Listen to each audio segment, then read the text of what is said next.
Welcome to Car Shopping Questions and Answers. I'm your host, Brother Deshone, the auto advisor. And all I care about is making sure you pay less than everyone else for cars and never spend more than 30 minutes in a car dealership.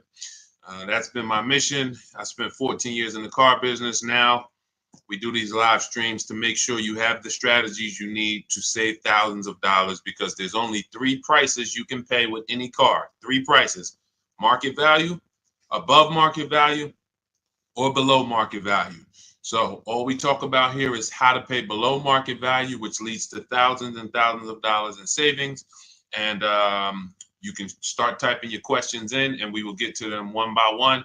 So we appreciate you actually tuning in with us. Everything what I'll be talking about on this stream is out of my new digital book. It is called Cars from Home.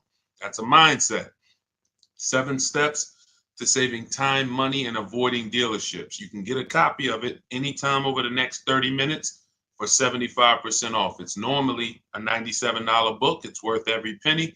You can see it's 5 stars. You can Google it.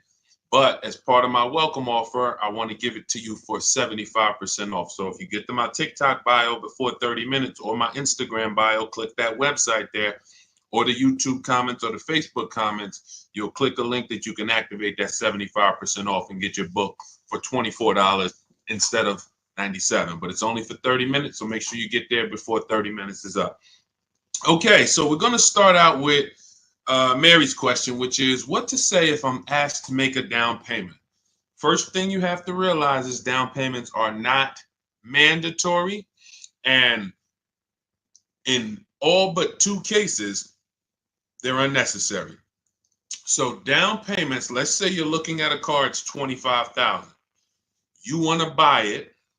The bank will lend as long as you have good credit, fair credit, good credit, great credit, 20% above what the car's value is. So if you're buying a car for $25,000, the bank will lend another, let's call it $5,000. So they'll lend $30,000 against a $25,000 vehicle. Now, what does that $30,000 entail? Well, let's say you want to put no money down and you want to buy the car and put your taxes in the loan. The bank will approve that. Let's say you want to buy it and put your fees, which may be a documentation fee and DMV fees. Those are the only 3 legitimate fees: tax, DMV, documentation. So you put that in there. So now that takes you from 26, 25. With the taxes, you go up to 28. With the fees, you go up to 29. The bank will lend up to 30 or 20% above the vehicle's value, which is 25, which means you can do a no money down deal. It is not required. Let's say the vehicle's value is 25, but because you have no shopping strategy, you pay 28. The bank only is going to lend 30 because the price you paid for the vehicle does not affect the value of the vehicle. If the value was 25 and you paid 28, the bank's lending 30. Now, the same is true if you get a big discount. Let's say the value of the vehicle is 25 and you get it for 20. The bank is still going to lend what? Up to what? Come on, type in the chat so I know who I'm talking to. I need to make sure I'm talking to the locked in people. 30, exactly. So the loan to value ratios don't change regardless of what you pay for the vehicle. Now, as long as you are trying to get a vehicle and be with everything you want to add to your loan is within the loan to value ratios, money down is not necessary, no matter what they tell you. But what you have to understand is if you come over and you have $5,000 of negative equity, now we have to take that into consideration. Can we do a no money down deal with $5,000 of negative equity? Possibly. It's going to go back to 20% above what the vehicle's value is. So you heard, oh, maybe I get a discount, get me a nice deal, below market deal, knock $3,000-4,000 off. and I can bring over more negative equity. But the only two people who cannot do these no money down deals, and more than the majority of it, is the negative equity people, because you just have too much baggage you're bringing over. And then if your credit is too bad, where you're trying to finance everything, but even with credit being bad, they're normally just charging you a higher interest rate. They're not usually, sometimes you'll see a lower loan to value ratio, but typically the 20% is going to be customary. So it's really the negative equity that stops people from doing no money down deals in most cases. When I was at Mercedes, some of you know I worked for Mercedes for 5 years. People with 800 scores would leave with no car, negative equity. So if you have a lot of negative equity, your goal is to find a car that you can get a huge discount off of, something like, $7,000-$10,000. Even if you look at somebody like Tiffany bought her Mazda using our strategies, using the strategies in my book. She got $6,530 off. Now that's a $44,000 vehicle. So if she had $6,000 of negative equity to bring over, she could do it, because she got a $6,500 discount off the car she was buying. So this is the basis for understanding no money down, Mary. And a key is for you to understand you need to be shopping for the price of your vehicle. The vehicle you're going to buy, you should be shopping for that with an out the door price, not with a loan. So let's say you are like, I want to buy a Hyundai Elantra. You should target whatever Hyundai Elantra you want, get the equipment, and then get a bunch of offers to see who's going to give you the biggest discount, because they're not all the same. They're very different. This isn't the Apple store. You could go to the Apple store in California, the iPhone's the same as the one in Florida. You go to a Hyundai dealership in Bay Ridge, Brooklyn, it's an entirely different price from, Inglewood, New Jersey. And total different price than, Metuchen, New Jersey. They're all different. And that's what you have to understand. When you're shopping for your vehicle, you're shopping for the dealer who's going to sell you the car at the best price. You will handle your financing, your down payment, your interest rates in a separate process. You don't want to mix those two. Okay? That's a good start for you understanding that you should not be in a position where they're telling you make a down payment, unless you put yourself in that position. You follow what I just talked about over the last three minutes, then you should not be in that position. You should understand when a down payment is not necessary. And almost anyone can do these deals with no down payment. Go ahead, Dolan. Let's shoot the next one up. Keep typing your questions. We'll keep getting to them. What's up, Josh? Thank you for liking the video. I see you. Thank you, Bianca. Welcome to the people who are shared. Malik, 621, thank you for sharing. Shout out to the sharers. I see you. It does not go unnoticed. I appreciate everybody who shares, hit that share button, and sends this broadcast to some other people. I appreciate you. All right, AG, car shopping for a used Tesla X, how to save or haggle. There's two types of used car dealerships. When I worked at Mercedes, the first Mercedes-Benz dealership I worked at, big markups, wants to negotiate. Big markups. $7,000, $10,000 markups, very exclusive cars in the particular case. But even if they didn't, they didn't have to have Mercedes. There's other dealerships that do this. They're going to leave themselves big markup, and then they're going to say, hey, let's negotiate. This is also for dealers who get a lot of traffic walk-ins. They're either on a highway. They know that we're going to get 50 people on a Saturday to walk in, so they can charge. They put these prices up. And they're not trying to really sell them online. They're trying to sell them to the unsuspecting locals. Now, different dealership says, I'm only going to mark my cars up $1,500 because I want to sell a lot of them. This is an entirely different model, different mindset, different process.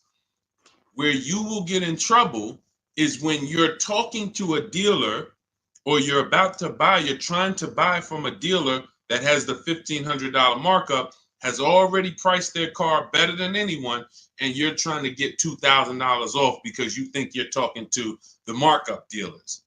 That's when you end up losing. So how do we know the difference? We use a process. In my book, I have a process called the multiple marketplace strategy, where we have all the marketplaces open where used cars are. if a used car is not on a website, you should not be talking about. You shouldn't be talking to anyone about it. If you can't find a vehicle on a website, a public marketplace, where every dealer wants to sell their cars, do not negotiate on these cars because they can make up prices. Let's say if it was on a website, it'd be 26. You come in, you're like, hey, I like that blue car. Hey, how much y'all asking for it? What's to stop them from saying, hey, yeah, it's not on the website yet. We're going to be asking 29. And then you're like, oh, that sounds kind of high. Well, what did you think? I'm trying to get to like 24. Now, meanwhile, if you'd have sold for 26, you probably would have, asked for, but because you think he's asking 29, now he could talk you down to 26 and you think you got a good deal. Meanwhile, the price they should have listed it for was 26 to begin with. So that's why it's a dangerous, unwinnable game to ever negotiate with a used car that you can't find on a marketplace, public, because that's where their competition is. So we're going back to our system. We're opening up all the marketplaces, CarMax, Carvana, Driveway, eBay Motors, Cars.com, Auto Trader, Car Gurus, and Carfax. 8 marketplaces. Now, all of these marketplaces have different cars. And sometimes you will see a marketplace that has a car here for 34, but the same car is on another marketplace for 32 because they lowered the price. But because you only look at Car Gurus and you're not looking at Carfax, you didn't see that when they lowered the price, this website updates faster than this one. So that's why we're on 8 marketplaces. And then we're narrowing it down based on the first thing you need to do is look at assess the market, I call it. In my book, in my multiple marketplace strategy, this is called assessing the market. What's the low prices? What's the high prices? Where the low side at? Low side is around 22. Okay, I see that. Now, the 22s are going to be garbage cars, accidents, frame damage, title messed up. But every now and then you see one for 22.5, 23, and it has a good Carfax and it has good service record, but it may not be the color you want. So now that has already set the market for you. I want it black, but I see a white one here. It has everything I want, but it's not the color. That means the low side of the market for that car is that. That's assessing the market. So now we're trying to find a vehicle there because, again, there's 3 prices that you can pay for any car. Market value, that's what negotiators pay. Above market value, that's what people who don't negotiate, can't negotiate, don't like negotiating pay. And then you got below market value, which is what people who use competitive bidding and put dealers against each other pay. Now, when we look at these low market, now we're trying to see, do we wait for a vehicle to pop up and can we screen down a couple vehicles to get to a top 3 or top 5 best choices? Once we do that, those are the vehicles, AJ, that we're going to see if we can make a final deal on, because they're already at the low side of the market. So what's going to happen? Either they're at the low side of the market and you're dealing with a dealer like the first Mercedes dealer I worked up, meaning they're not going to sell the car for that price. They're going to try to mark up prep fees and marketing fees and all types of bogus fees, but they want you to come in first. They're not going to put that online. They want people to come in and say, hey, I saw this car. And then by the time, who's ever sat down, be honest, if you've ever sat down, you came to look at a car, they were asking like 22. But by the time everything got added up, they slapped like $7,000 more on it. Warranties, all types of stuff. And you're like, wait, who's had that happen? Type me if that's happened. And I need you to dialogue. Listen, I'm talking to the locked in people. Right, I see you, Josh, 100%. Okay, so this is a tactic. Look, absolutely. So this has happened to Judy, a lot of people. This is a strategy. It didn't happen by accident. They're purposely depending on people coming in, not calling in advance, and then they want to negotiate with them. Goes back to the first deal I said about the first deal I worked at. They want to negotiate. So the prices are so now that's what we verify. That's what we're only calling those top 3 to 5 dealers and saying, hey, besides besides the price here online, what fees do you charge? Once they say, oh no, tax, title, fee, doc, all right, now we know our last step is we need to get the original window sticker price so we can find out the true discount. Because we need to know, AJ, if we're dealing with a dealer who has the markup or not. And we never ask them for a discount over the phone. We go there because you got to understand these. I'm telling you how dealers operate because I've been inside. Every dealer who puts a used car on a website, we use a tool called V-Auto. It tells us where the vehicle we have priced at, where it ranks in the pricing. It'll tell us if we're in the top 3 best prices within 50 miles. It tells us that. So when you ask them for, hey, can you take off $2,000, $1,000 over the phone, especially if the car just got there, they're going to say, nah, listen, you can come in, we can see, but the car just got here. What we do is we drive there. We already know it's the best price on the market. So either way, we're coming home with a car. Unless it just doesn't drive well or something like that. Every now and then that happens. But usually when we leave and we know we've done our assessment from home, we're going to make that deal. That's how I did with my Infinity truck. I just had to test drive it, lock the deal up. When we do that, that's all we're doing when we get there. And we already know. Now, what we'll do, we'll ask them, hey, could you take off another $1,000? If they have it, they'll do it. If they don't, they might say, listen, we don't have it. The car just got here. I only got the car marked up.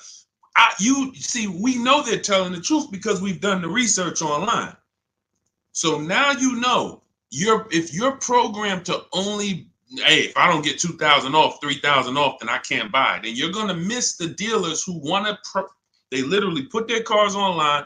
They want them going in 24, 48 hours. They make sure they're the best price and they sell lots of used cars. You go in there trying to get 2,000, 3,000 off from them, you're missing opportunities. That's how it goes. Okay, this is all, that's all part of my multiple marketplace strategy. It's in my new digital book. It's called Cars from Home, 7 Steps to Saving Time, Money, and Avoiding Dealerships. As part of my welcome offer, you can get your copy for 75% off, but it's only for 30 minutes. So you go to my TikTok bio or my Instagram bio, the YouTube comments, or the Facebook comments. You won't pay the normal $97 price, but it's only for 30 minutes. And then you'll have everything we'll be talking about on the stream step by step. Go ahead, Dolan. Next question.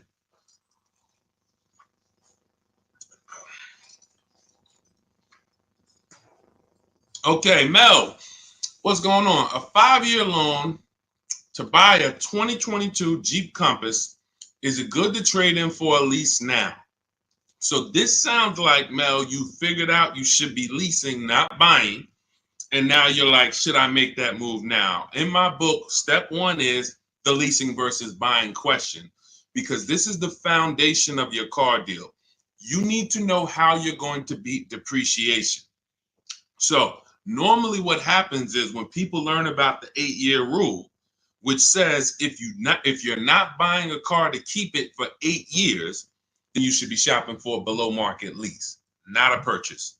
So when people learn that, oftentimes they're like, okay, I know I'm not keeping this car. I'm in 8 years.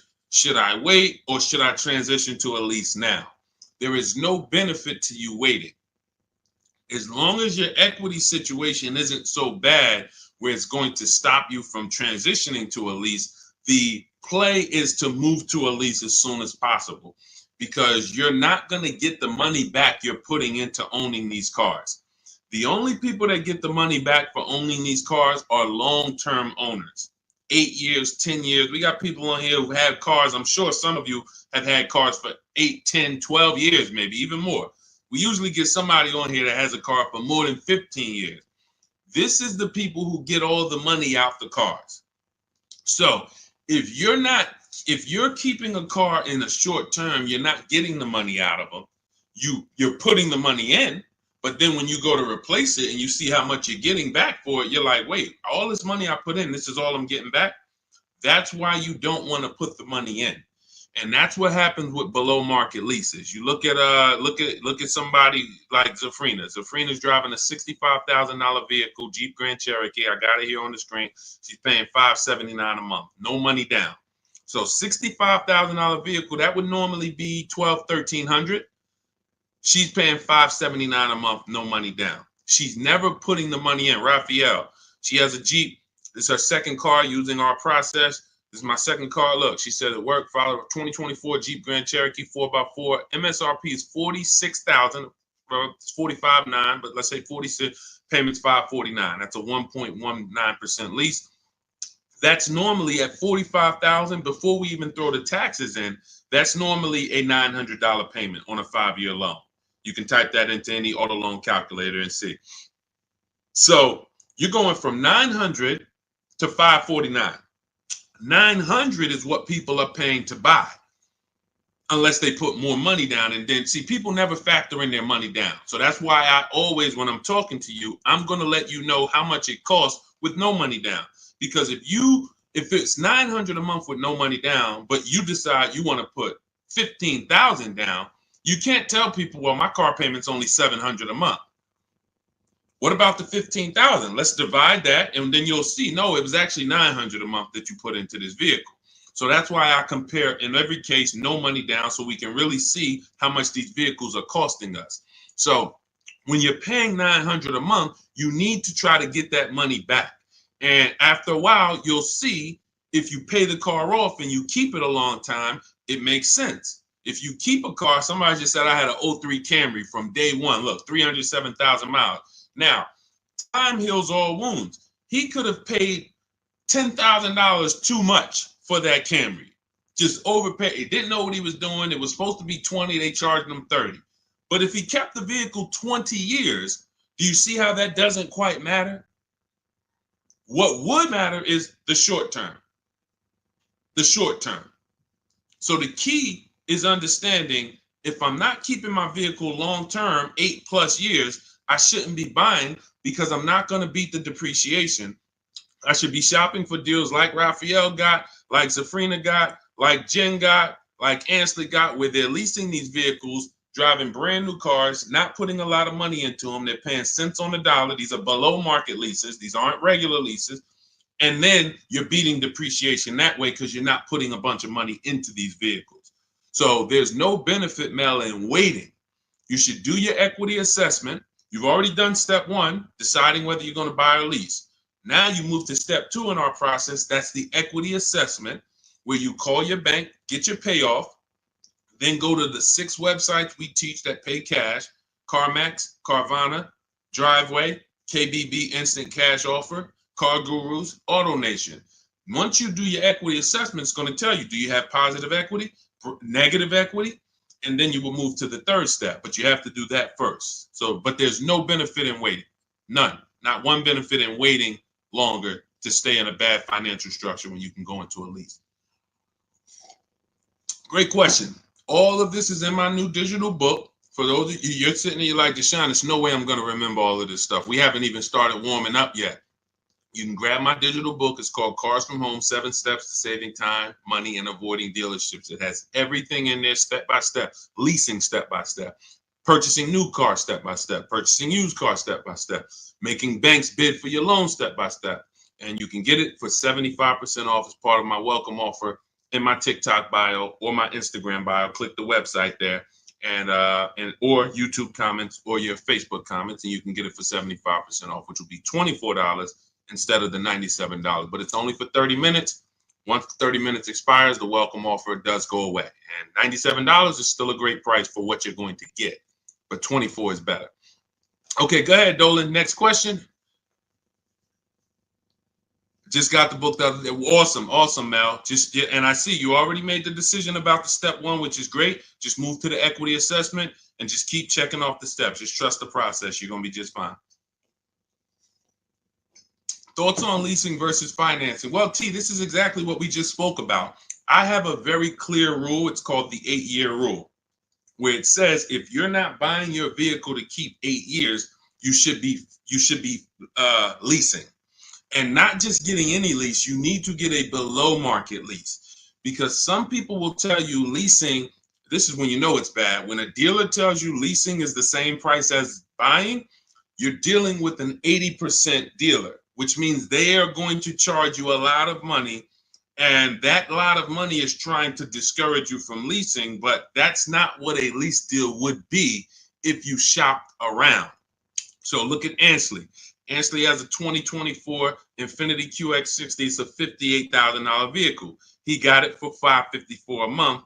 Only first month's payment down. I want you to pay attention to these details. We're not putting money down to get to these payments. These are what is called 1% leases, or anything below 1.5 we consider a good deal. Anything below 1% we consider it a steal. So it's a steal, it's a deal. And over 1%, over 1.5%, I say in my book, it's time to chill. We don't lease those. We don't sign those leases. They're bad lease deals. But look at Jen. Jen pays $512 a month. Now, normally these vehicles that they're buying would be $300 to $400 more per month if they bought them. So when you take somebody like Danielle's Audi. It's a $45,000 Audi, 44 and change. If she bought that vehicle, she's looking at a $900 a month payment, no money down, 5 years. She's leasing it, no money down, $550. So she's paying, call it almost $400 less per month, because we didn't even put the taxes into the price of the vehicle. So if we put taxes into that MSRP, then it might be around $48. And her payment's probably going to be about $950 for 5 years. She's paying $550. Now, let's just to give you an example to understand it deeper, let's say she got a big discount off this Audi. Let's say they knock off even $10,000 for her, which would never happen. But let's just say she knocked off, I just want to prove a point here. Instead of 48 with the taxes, let's say she gets a big discount. She's at 38 now. How much is the payment on $38,000? Some of you know every $5,000, and that's going to be a little, roundabout math for you to do. Every $5,000 is about how much per month? Let's talk to the people who know this. Every $5,000 on a car loan that you look at every $5,000 is about how much per month? Not 1,000, Mel. I think you typed an extra zero by accident. Yes. $100. Yes, $100.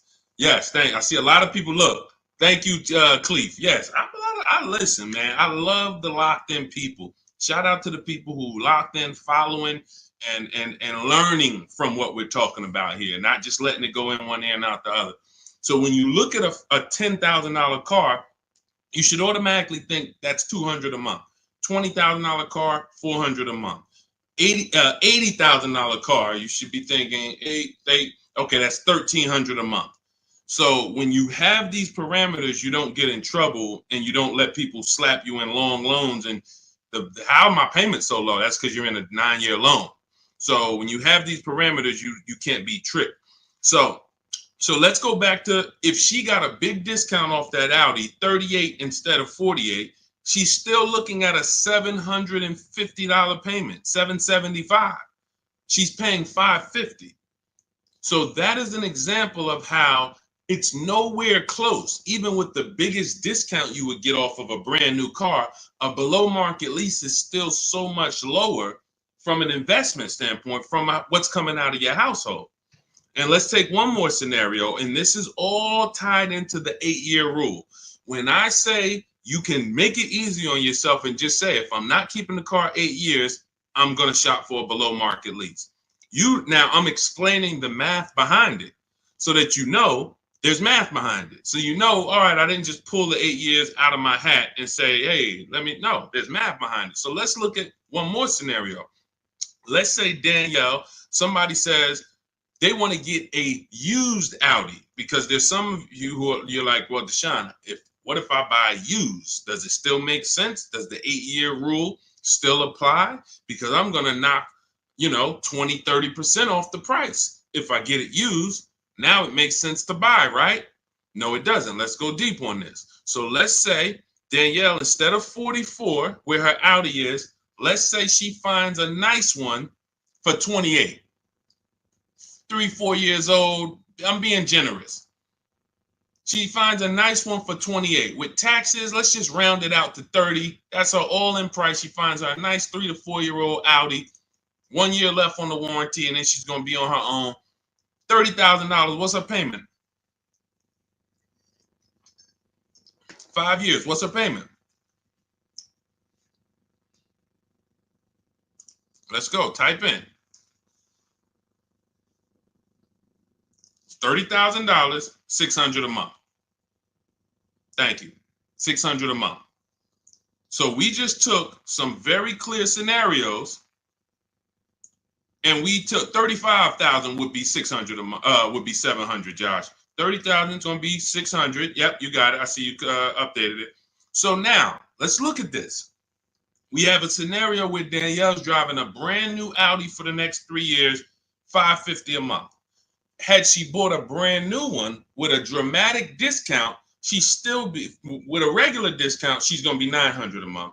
With a dramatic discount, she's still going to be it was close to it was 38. So 38, still close to almost $800 a month, $775.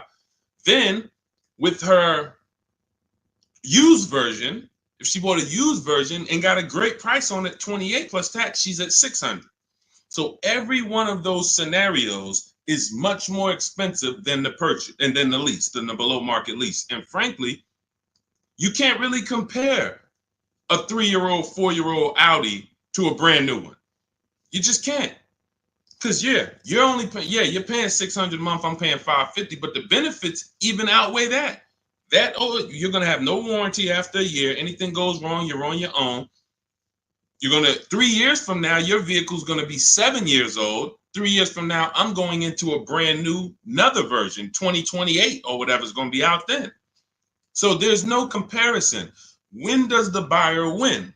The buyer wins in the long run. You can see the buyer's losing in the short term, right?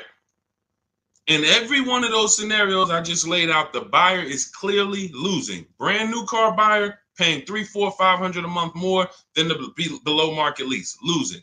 The used person got a payment closer to the below market lease, but look what they're driving. 3, 4-year-old car. It's going to have no warranty soon. They're going to be on their own. And then the majority of that time they have it, they're going to have no warranty. That is the life of the buyer. But after 8 years, the money paid starts to stack for the lease person. Because if I'm paying $550 a month, all right, let's say Danielle gets 3, 4 Audis in a row. She just got 4 Audis, every single one of them, she gets below market deal $550. Below market deal $550. After she gets to year 8, she's paid more than these other people.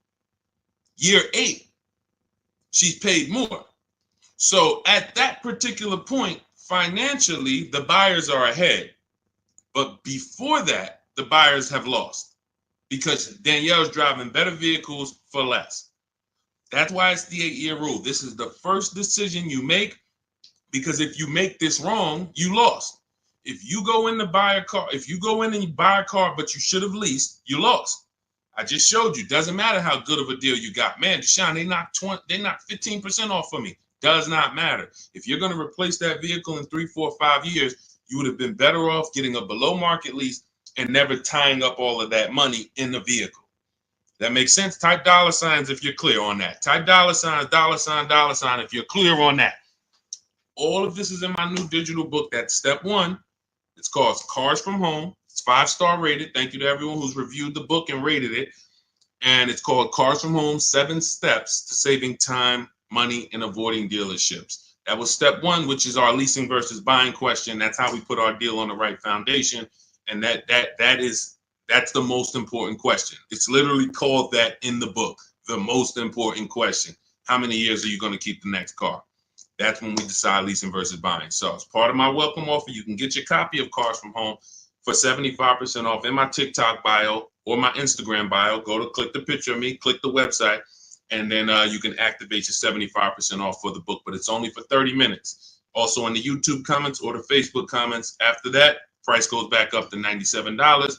Welcome offer is gone, but go get your book and come on back to the show. And make sure when you get the book, you screenshot the thank you page, because on that thank you page is the link to open the book. I also email you a copy, but sometimes you type in your email wrong, you type in too fast, and that screenshot has my support team's email, where you can email my support team just in case you type your email wrong and your book's not in there.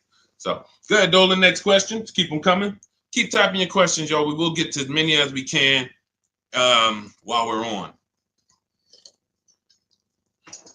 How do you calculate the negative equity? This is a great question. Negative equity, you want to calculate based on your highest possible offers. When you calculate your negative equity based on anything but your highest offers for your vehicle, then you are now putting yourself in a position where you have more negative equity than you would have. So let's say you go into a car dealership, which we never do, and talk numbers. We go into a car dealership, test drive, pick up our car, but you're there, you're talking numbers. Now they look at you and they tell you your car is only worth 16. You have $6,000 of negative equity. That means you owe 22. So your car's worth 16, you owe 22. They're telling you you have $6,000 of negative equity. Now, the problem is, if you believe that without actually doing what we call the equity assessment, which is getting bids for your car from companies that pay cash. They buy cars same day, you come out, or sometimes they send an inspector. It's a very quick process. They cut you a check and they pick up your car, right? There's 6 companies we use right now to do that. Carvana, CarMax, Driveway, Kelly's Blue Book, Instant Cash Offer, AutoNation, and Car Gurus. Now, these 6 companies bid, we get their bids. Now, let's say CarMax decides they can pay you $19,000. You owe 22. How much negative equity do you have now? The dealer, your car was only worth 16 to them, but to CarMax, it's worth 19. So instead of 6,000 negative equity, you only got 3,000. But if you didn't get the highest offers for your vehicle, your negative equity is going to appear larger. It's going to be larger. And it's not because it should have been. It's because you didn't employ strategies to maximize your vehicle's value by putting it on the open market. You wanted to do a quick deal and you took less money than you could have gotten trading in a car. We don't do that. So, Mary, we do the equity assessment. That's going to tell us right then and there how much negative equity we have or how much positive equity we have. It takes 15, 20 minutes to do. Just go to those 6 sites. That's in my book, Step by Step. That's step 2, the equity assessment. Once we actually decide whether we're going to buy or lease, that's step 1. Now we move to step 2, which is the equity assessment. We don't move forward until we found out what our equity position is. Okay, does that make sense? All right, go ahead, Dolan. Next question. And some of you are going to find out that you have more equity than you thought, and you don't have to wait to sell your car. So, I've had people who thought they had to wait until the car was paid off. If you ever, you might have thought, Sean, I thought I had to have my title to sell a car. No, you don't. You can sell a car you still have a loan on. Absolutely. And the reason I know this, people think this way, because when I was at the dealership, people would walk into the dealership. I get a guy who's like, hey, is that the new version there? That's the 2020 whatever. I'm like, yeah, that's the one just came out. He's like, all right, I got 3 more payments left, and then I'm gonna come see you for that. I'm like, what? Hold on, let me talk to you. Because someone told him, and it could have been based on 30 years ago. Maybe there was a time when you couldn't sell a vehicle without paying it off and having the title. I don't know. But in this particular case, it makes no sense to run a race, pay off a car, and then turn around and go get another car. You should be leasing. Because that's one of the downfalls of leasing is you always have a payment. Now, there's benefits there, but if you are buying and you always have a payment, because literally as soon as you pay off your car, you go get another car, and then you go get another car, and you always have a payment, you've never reached the reward stage of buying. So, IG, how would you know a car is below market value? Who to believe? CarMax? No, this is not. We don't believe companies. You know a car is below market value by looking at the market and getting multiple offers. There is no quick, oh, let me plug this in and this tells me this. We don't trust anyone. There's no trusting or believing anyone. You want to assess the market. If I'm looking at a bunch of used cars and I'm looking at, okay, 2020 to 2022 Honda Civics, I can see what the low side of the market is. They're at 19. I can see the middle of the market is about 23. Then I can see these all of my other ones, they high. I need to know where the low side of the market is. If I'm leasing, everything we do with buying, if we're buying a new car or we're leasing, we use a strategy in my book called the 25 to 5. We connect with 25 dealers online. We're going to get 5 offers. This is for new cars and leases. Assessing the market for these cars comes through multiple offers. So when I look at, let me give you an example. I use an example like Teddy. So Teddy gets multiple offers. How does he know that his BMW deal is a below market deal? Says here, look, the post is a bit wordy, but I'm too pumped. I will never lease another vehicle any other way. From start to finish, this deal took 6 days. Connected with 25 dealers online. We do this in 20 minutes. I show you in my book how to do this in 20 minutes. 4 nearby states. He's on the Indiana border. I received 10 offers. I only use the scripts provided. So I provide you with email scripts, copy and paste, because I know everything these dealers are going to say. Obviously, I was a car dealer for a long time, so I know the canned responses. So I wrote the email templates to respond to them. Now, he ends up, this is a $73,000 vehicle. He closed his deal at $856 a month, no money down. Now, how does he know $856 was the below market deal for his BMW? Because his highest offer came in at $1123. So you can see my highest offer during this process from a different dealer was $1123. Look, the dealer closest to me, the local dealer, came in at $986. So his closest dealer is $986. His highest offer is $1123. He closes his deal at $856. It's clearly below market value because he sees the market. The only way to get below market deals is to look at the market. That's why we have the best system for getting multiple offers on new cars and leases. Or if we're shopping for a used car, we're looking at multiple options. That's the only way. That's why I said there's 3 prices you can pay for any car. If you're going to buy a car, lease a car, if you're going to buy a new car, buy a used car, or lease a car, there's 3 prices you can pay. Market value, that's what negotiators get. They don't know if they're actually getting a below market deal. They're just negotiating to try to get to the bottom. But they don't know they're at the bottom because they don't even know if they're at the dealership. Let's just say, let me go back to Teddy's deal. Let me show you an example of why you can't get a below market deal from the wrong dealer. This Teddy's local dealer comes in at $986 a month. Now, we have counter offer calculators in my book. His $986 from his local dealer is not the first offer. That's the last offer. That's, hey, we're not doing anything lower than that. The highest offer, $1123. We're not doing anything lower than that.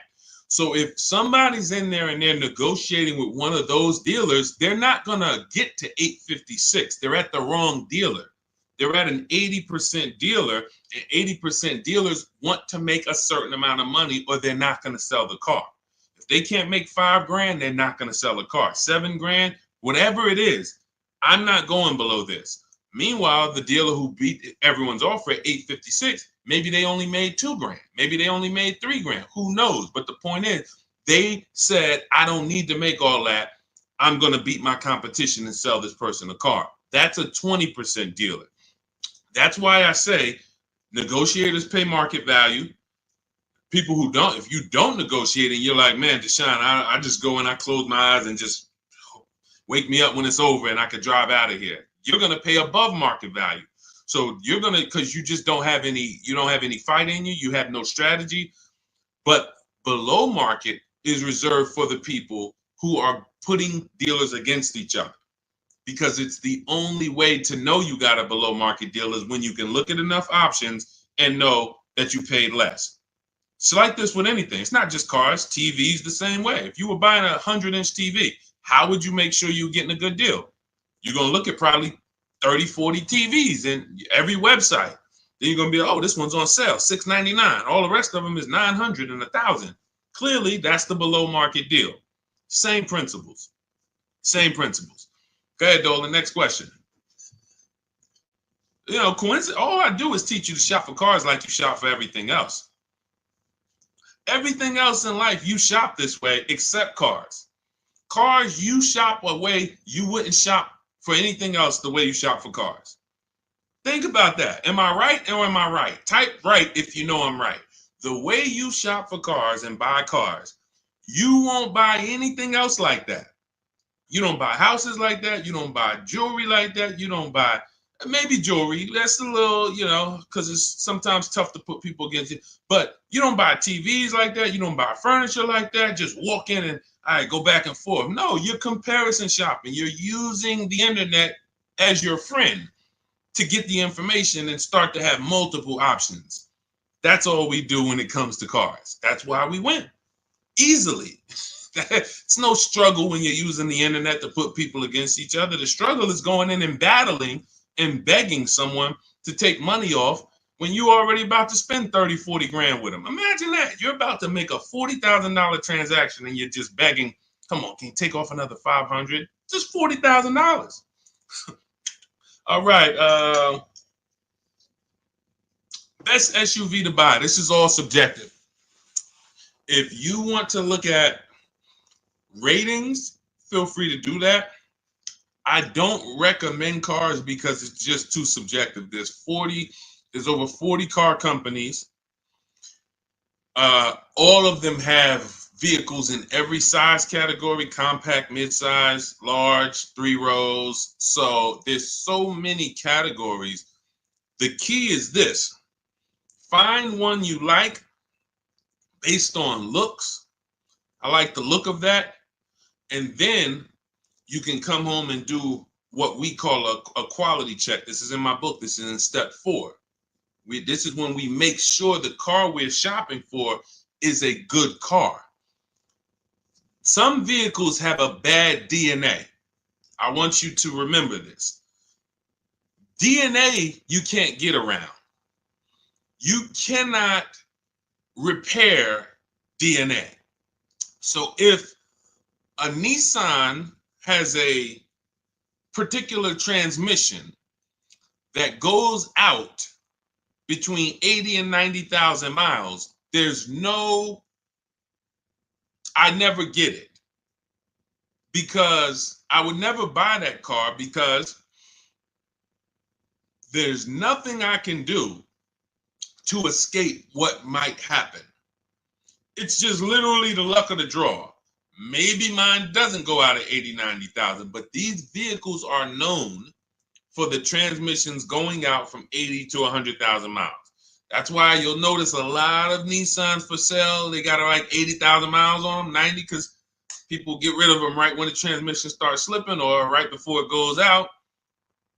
That's what happens. So you can, and this is not all Nissan. So you need to, we always type in the actual car to Google, and we type in 2000, we put the year, the make, the model, 2000 Honda Accord reliability, 2018 Nissan Altima longevity. There's three words that we use that you need to get familiar with: initial quality, reliability, longevity. This takes 5 minutes to do. Initial quality tells you, what does the data say? What are people saying about the vehicle the first 90 days?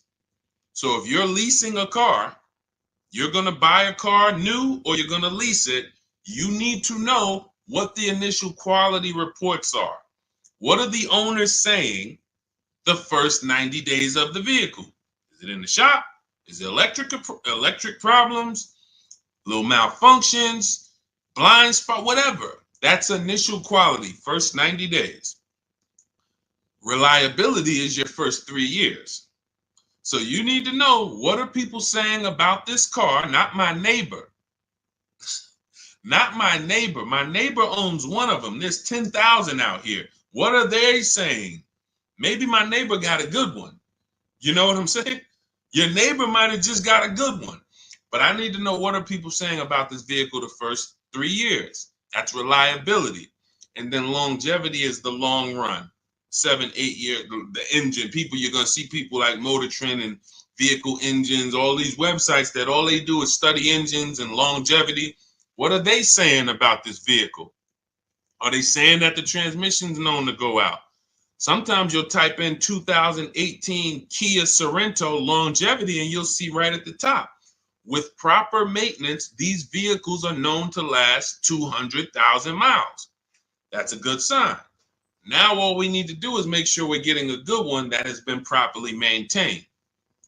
But that's the DNA. So when you ask the best SUV to buy, my goal for you is to avoid the vehicles that have bad DNA. They have bad data. Could be a year. Could be the 2018 was trash, but then they saw that the 2018 was trash and they changed it, and then they made a better 2019. So it's all up to the year. I appreciate it, Rob. Thank you so much. Go ahead, Dolan. Next question. That's in step 4. See, that's shopping, not buying. We have 7 steps in our process. Most important question, step 1, equity assessment, step 2, deal focused budgeting, step 3, shopping, not buying, step 4, multiple offers, multiple options, step 5, paperwork and protection, step 6, and delivery is step 7, pickup or delivery. That's it. So everything I'm teaching on the stream is always going to be out of one of those steps. And for those of you who have the book, here's what you should always be asking yourself. Where am I at in the process? What step am I at in the process? Because you've come from not having a process. So you don't know what to do first. Should I be thinking about my trade-in? Or, oh, matter of fact, wait, he said don't trade. And then, all right, when do I get my loan? Do I get a pre-approval? You don't know where these things go, what order they go in. But I do. That's why we created a 7-step process that accounts for everything. So you always want to be asking yourself, where am I at? What step am I on to make sure, all right, listen, why am I focused on budgeting right now? And I haven't even decided how many years I'm keeping the car. That's my first step. That's what it's about. Okay, Judy, my Jeep lease is up in 2 months. Strange lease of 5 years. Would you finance the car at the end? You've had the car long enough and you're not owning it. So whatever type of financial deal that you went in on this, it was not a good deal because you're paying way too long on a car that you're not going to own. That's the reason we don't buy our leases. We don't do 4-year leases. Paying too much, unless you're paying like $200 a month or something ridiculously low, where you add up all the payments, add them all up. Look at it. All right, I gave them $2,000 up front, and then I paid $400 a month, and I've been paying $400 a month for 5 years. That's 60 months. All right, wow. All right, I paid them a lot of money. Add that up, and you'll see, compared to the MSRP, I paid way too much for this car that I'm giving back. So that's why I wouldn't suggest you buy it, because if you're not going to keep it long term, normally with a lease, it's broken into 2 sides. It's a part you're going to use, and then it's a part you're giving back to them. You're not paying towards that part. Let's say it's 50-50. You could stretch your side out. You got to pay half this car. You could stretch that out for 4 years or 5 years. But it has nothing to do with that back end. You're still going to owe. If you want to buy this thing, you still got that other half. So I don't know what your lease deal is, but if it's structured like a normal lease, you've just broken down your side. You're not paying it. Now, if you've paid into the car, 60, 70% of the car, but I don't think you have, because that wouldn't be a lease. That would be a loan. That would be like, hey, I'm paying the car off. I paid it off for 5 years. I only got 2 years of payments left. I should only owe a small amount. If that was the case, then that's different. But on a lease, if you just took a 5-year lease, then you're paying your half. You're not paying towards the back. So you might have a very, very low payment, but you're not actually building, you're not paying towards the car. You're only paying towards the half you're going to use. So in that particular case, I would give the car back. Now, again, I don't know the exact details, but that just doesn't, but here's the benefit of leasing is cents on the dollar. Look at somebody who has a Jeep. You can see here, Raphael got her Jeep. It's a $46,000 Jeep. She's paying $549 a month, no money down. So she's putting into this car $549. Let me do some math. This is why when we get away from these structures, it doesn't make sense anymore. $549 times 36, that's $19,700. Now, going back to her deal, the vehicle itself is $45,900 plus tax and fees. She's going to pay $19,000 over 3 years. That's less than what the vehicle would normally depreciate. So her vehicle that's 46 minus 19, about 27 is what's left, not to mention her tax. This is why you have to be judging the lease deal. Leasing is all about, I need a low payment and I need to pay less than I would have tying up all of this money. So once we get into these long leases, we've defeated the purpose. We've defeated the purpose of leasing. So I wouldn't finance the car at the end, Judy, unless you look at your deal and you can see that you only owe like another 10 grand or something, or 12 grand. Then okay, maybe you do pick it up on the back end, but then you should have equity, because if it's going like a normal loan and you've been paying for 5 years, you should do your equity assessment. You have equity, but if you're in a 5-year lease, you won't have equity. All right, that's a strange structure for sure, like you said, and never do it again. Unless I'm wrong about it, that's just not something that you want to do again. And hopefully you had a super low payment and you just kept the payment low for 5 years. But again, you're in the same car. There's no warranty. It's just, let's do something different. There's much better ways to benefit financially and drive, nice vehicles. Yep, you got it, Elaine. Thank you. Thanks for always tapping in. I always see your comments on my videos. I appreciate it. Go ahead, Dolan. Next question. Okay. Rita, what have you heard about the 2024-2025 Nissan Kicks? I would look at what we said over the last 7-8 minutes when we're checking the DNA of a vehicle. I ran down how we check reliability, initial quality, and longevity, and I would let it go from there. I don't give my opinions on cars. Now, what I do is I'm preparing these top 5 reports. So that's something we want to launch big in the next 2-3 weeks. We want to start giving you, based on the data, what are the top 5 worst SUVs, compact SUVs? What are the top 5 worst luxury cars? What are the top 5 best compact luxury cars? So we want to give you those things based on data, but that's not my opinion. You don't want to take someone's opinion on a car. You want to go where the data goes, because the data polls tens of thousands of people who have the car, and they report, this is what people are saying. This is what most people are saying. And that's all we want to focus on. But what I do, Rita, is go back into the YouTube video, rewind about 7-8 minutes.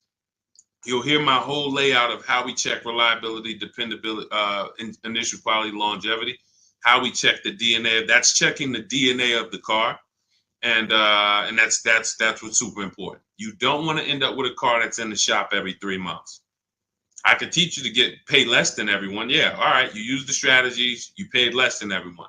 But what does it matter if you have a car that's now, every time you go out, check engine lights on, every 3 months, check engine light. What is this? So make sure you do that. Okay, and this is all in my new digital book, Cars from Home, 7 Steps to Saving Time, Money, and Avoiding Dealerships. We're talking about a piece of step 4, which is shopping not buying. The reason it's called shopping, not buying, is because shopping is deciding what you want.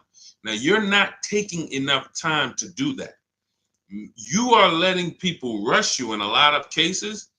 And now, once we decide what we want, it only takes us 90 minutes to get it. You saw what Ansley said. He got his deal, Teddy, 6 days. I got my below market deal. Ansley, he got his Infinity truck.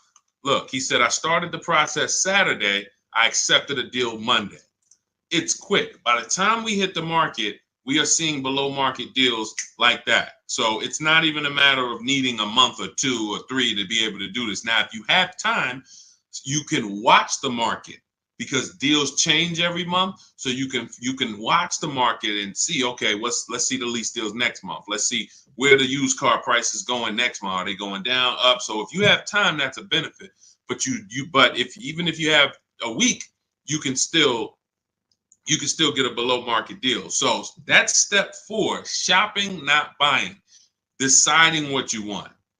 And when you do this the way I'm teaching you, you'll never worry about getting a car and then 3 months later you're like, man, I don't like this car. I need to replace it, which is a loss because you're going to lose money because you already depreciated the car. Now you're trying to replace it. So you're going to lose probably 15% of the value, whatever you paid for it. So we don't want to do that. You want to take the time to shop. You want to choose your vehicles wisely, test drive them, and you want to enjoy the process. And you will enjoy the process when you stop mixing buying with shopping. Let me say that again for those in the back. You will enjoy the shopping process, which is deciding what you want, when you stop mixing that with buying. Hey, Charlie, we're going out this weekend. You and your mother, we're going to go test drive some cars. We're going to go see the Nissan. Then we're going to go to the Chevy dealership. And I want you to sit in the back, and I want you to make sure that you can get all your football equipment back there. We're going to look at like 3 different vehicles. Oh, that sounds good. That sounds good. Now you're at the first dealership. You see it. Okay. All right. What do you think, Charlie? This is nice. But yeah, this is nice, Dad. I like it. Let's go see some other ones. Next thing you know, the salesman says, hey, well, we got a sale today. So 1-day sale. Oh, now you're sitting down. Now you're sitting down. What are you talking? Well, Dad, what's going on? I thought we were going to the other dealerships. Yeah, son, hold on. Me and Daddy and Mom, we're working a deal here. Next thing you know, you're buying, not shopping anymore. And this is how you leave money on the table. Don't shop competitors. This is a tactic. Call them the showroom shackles. They want you to sit down, just picture, remember this. Every time you sit down at a dealership, just picture shackles coming out of the armrest of the chair, and because isn't it like that when you try to get up? Doesn't it feel like you're shackled? When you try to get up, hey, some of you can't even get your keys back. Hey, where my keys? Hey, you got my license? Hey, who has my driver's license? Hey, did you give me back my license? So this is a tactic. So once you understand, we avoid all of this. We never talk numbers in the dealership. When we're there to shop, which is decide what we want, test drive, go home. If that's the vehicle we want, we will be reaching out to buy it from home, online, by email. And if you're going to do it your way, you can call around, you can call them, but do not discuss numbers at the dealership.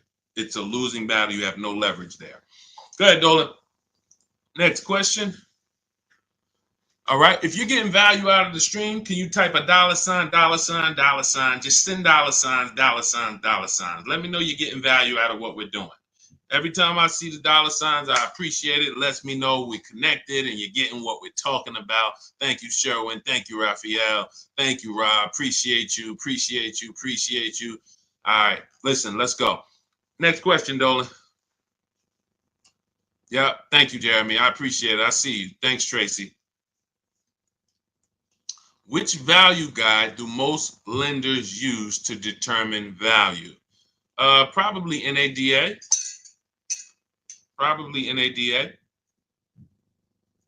But you should be shopping for below market deals.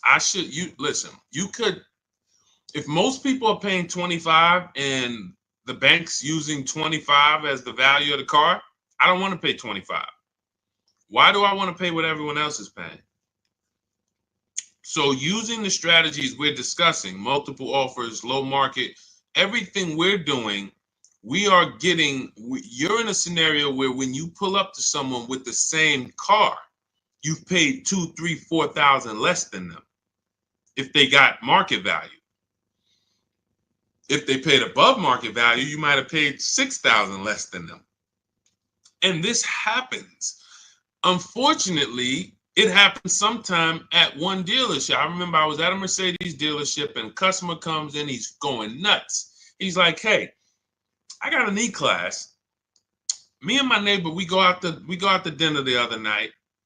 We got the same car. I'm paying $200 more than him a month. He was pissed off. Now, how does that happen? One person paid above market value. Maybe the other person paid below market value or market value, but it's a $200 spread. Same vehicle. So when you're using what we're talking about, what you're learning in my book, what I talk about on these streams, you are not anywhere near what lenders should be looking at you and saying, man, that's be good. I don't know how you got the vehicle for that price, but that's a good loan to value ratio. In case the vehicle gets totaled, we know that we're in a good position. We know, rather than, hey, this guy has a vehicle, it's worth 27, but he bought it for 28. He's cutting this thing close. He needs gapping. So, all we care about is below market. We're not interested in none of these high prices, and how bad they are for other people, unfortunately. Go ahead, Dolan.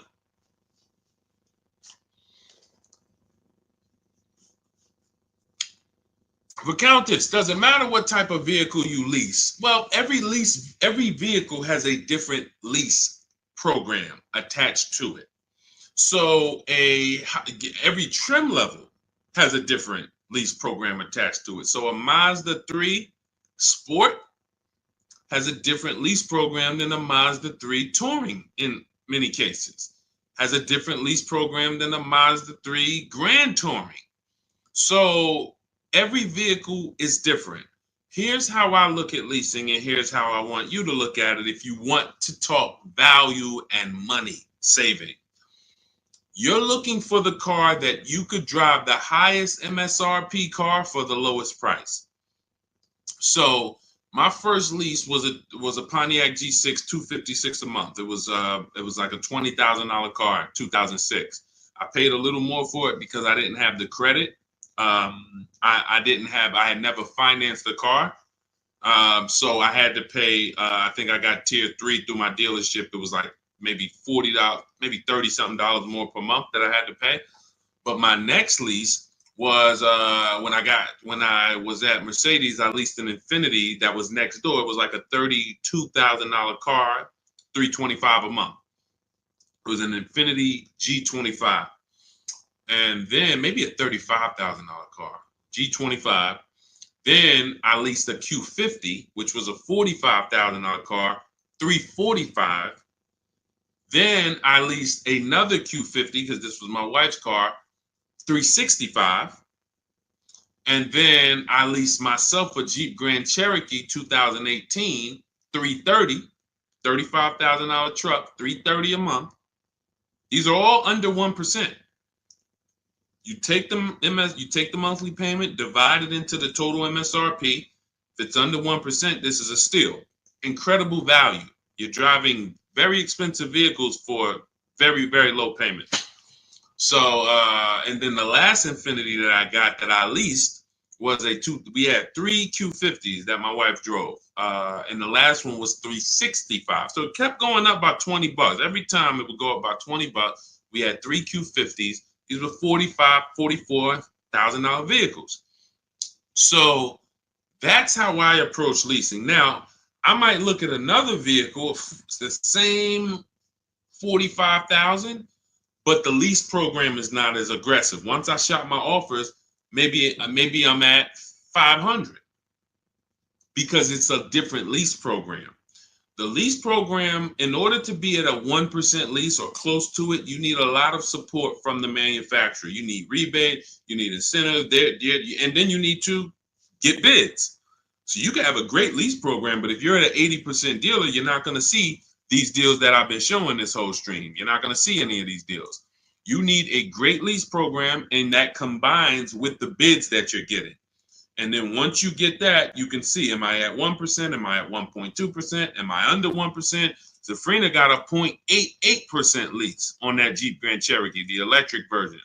She got a 0.88% lease. Ridiculous. $65,000 vehicle right here. She's paying $579 a month. No money down. $65,950, $579. That's a 0.88% lease. Ridiculous value. Ridiculous value. So the lower value, the lower percentage, the better. I max it out in my book. I teach you the 1.5% rule. 1.5%, we don't lease above that. We don't lease cars where the lease deal is above 1.5%, because when you add up all the payments, you're paying too much for a car you're giving back above 1.5%. It doesn't make any financial sense to lease the vehicle at that point. We just go to another vehicle. I've had people that said, Deshone, I wanted to lease the Range Rover. I got all my offers back. It was 1.6, 1.7, 1.9, 2. What do you think? I said, pick another vehicle. Go back to the Range Rover in 3 years. Maybe it'll have a better lease program then. There was a time, I remember Range Rover Sports had a great lease program. There was a time where the Velar had a great lease program. It goes away. And then they're like, hey, you know what? We need to sell some of these. It comes back. So, but it's so many vehicles out here. It doesn't make sense to lease something where you can't get it for below 1.5 or even lower, because there's just so many vehicles. You can find one with a great lease program using what I teach. Every vehicle you shop, it's only going to take you 90 minutes to see the market. Once you get to step 5 in my process and you're actually shopping the market for lease deals, it only takes 90 minutes to go to the websites, copy my scripts, and then get the offers back. So you can do this for 3-4 vehicles over a weekend if you want. But that's what you need to do. And then you determine what's the best value for me. Simple. I'm only leasing vehicles that I know I can drive them for cents on the dollar, and they're expensive vehicles. I don't even do 1.5. Sometimes you'll see somebody, they really like a vehicle. I always say, if you really like a vehicle, you shouldn't be leasing. If you're leasing, you don't love a vehicle. So let's put that out there. If you're switching vehicles every 3, 4, 5, 6 years, you don't love the vehicle. People who buy their vehicles to keep 8, 9, 10 years, then we can talk about love. But leases, they so fast.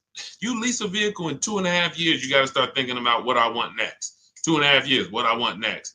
So there's no love here. You just find something you really like that has a great lease program where you could pay these low prices, and then you move on and you do it again in 3 years.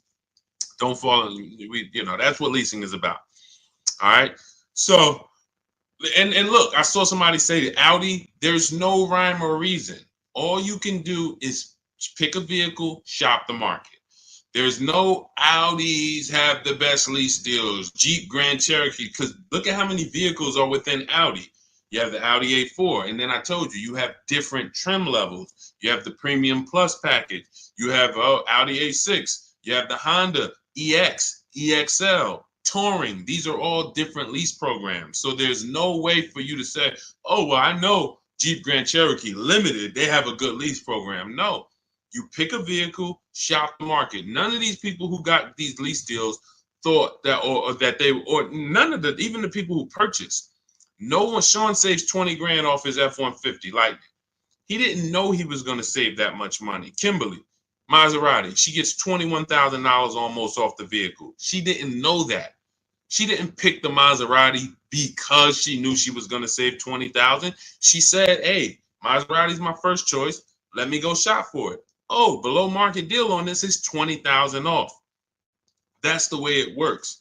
Look, at the time last year, Eddie bought this 2023 Toyota Camry hybrid. They were extra hot at the time. He shops his best offer at that time is $2,086 off of MSRP. They had no rebates. He got multiple offers, and he said there were several dealers still charging MSRP over MSRP. Now, the market's changed on these in a year, but at the time, that was the below market deal. So no one goes in knowing how much a below market deal is going to be. You pick your vehicle, use my strategies, you get your offers, 24 hours, 48 hours, you have all the offers, you can see, how does it look? You got 5 offers, 7 offers, how does these look? Oh, wow, I'm saving $6,000. That's the best offer. All the other ones are saving me less than that. Oh, here, I'm saving 10 grand. Then you make your decision.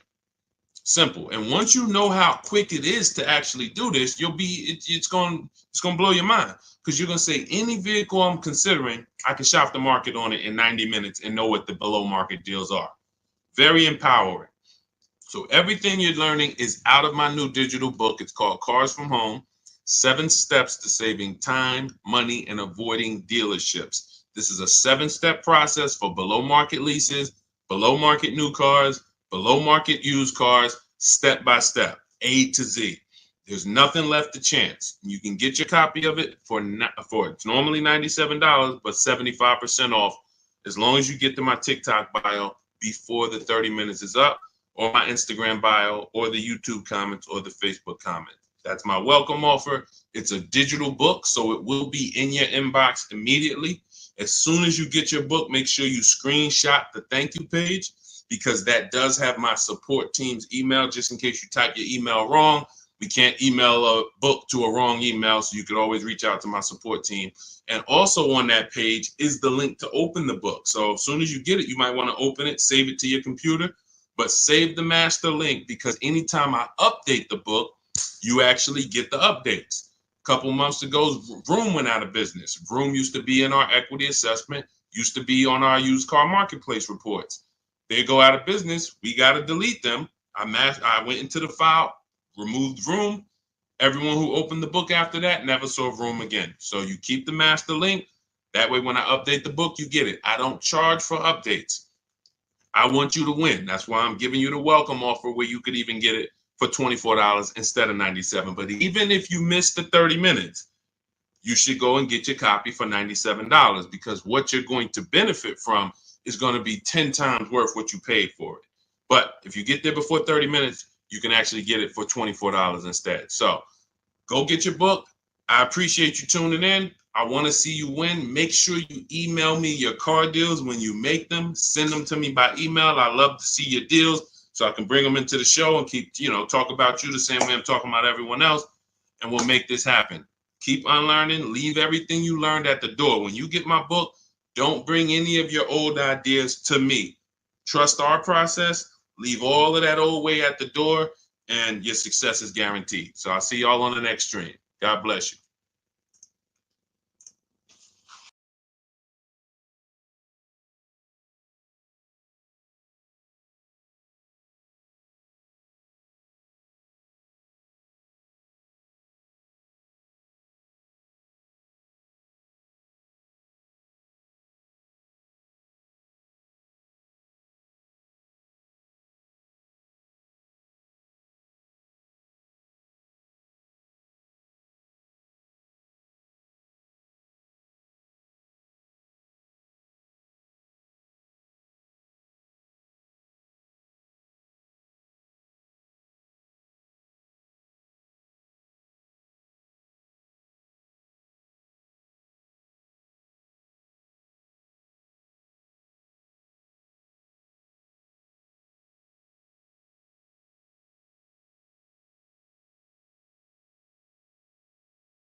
Poland's in the back.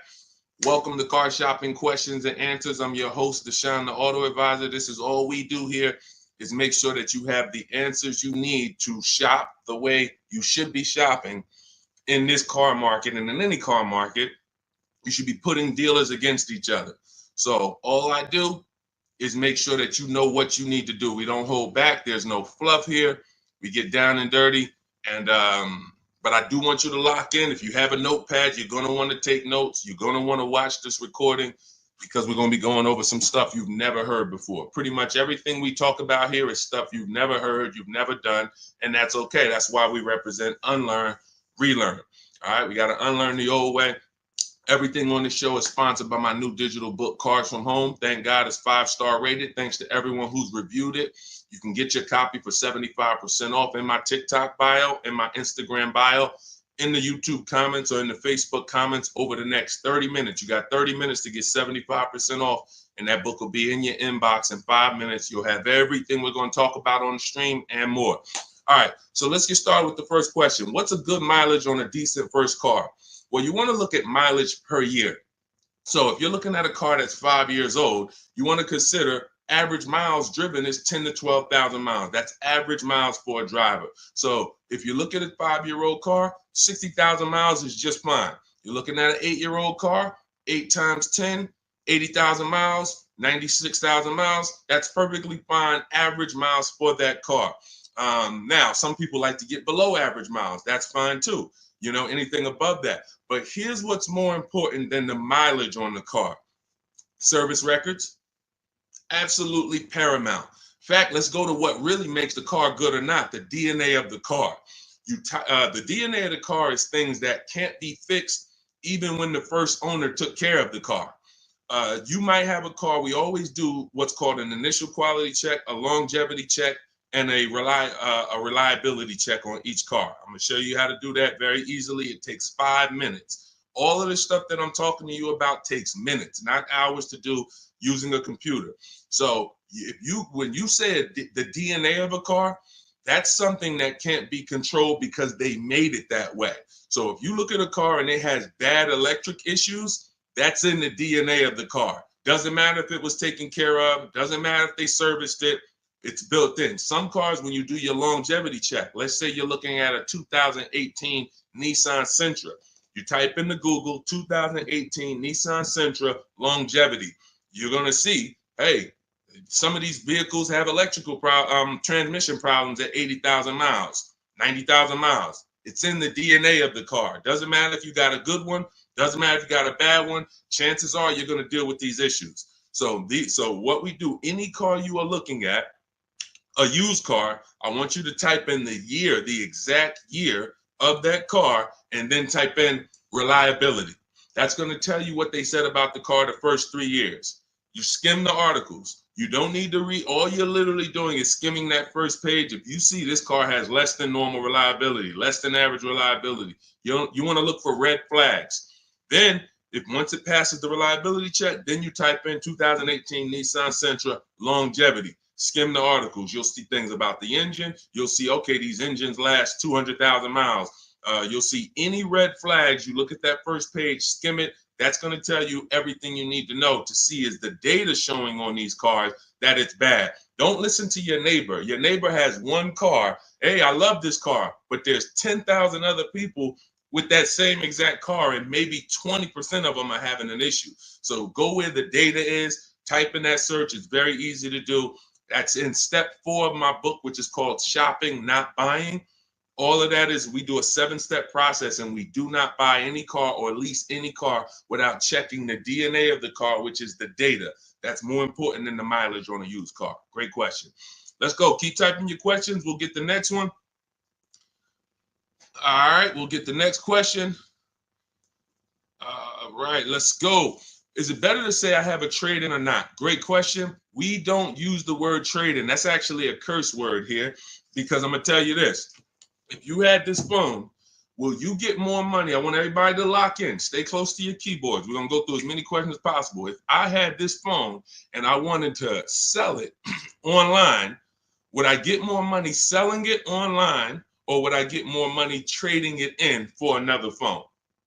Type into the comments. Would I get more money for this phone selling it on the open market or trading it? Sell or trade? Thank you.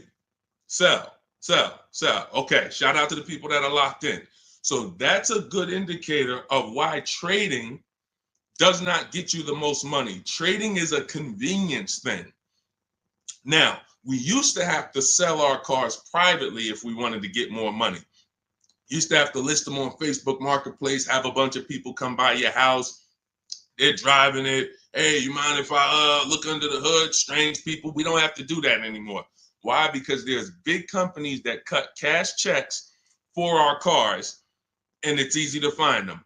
I'm going to give you the 6. CarMax, Driveway, Carvana, Kelly's Blue Book Instant Cash Offer links you to a local dealership to get a cash offer.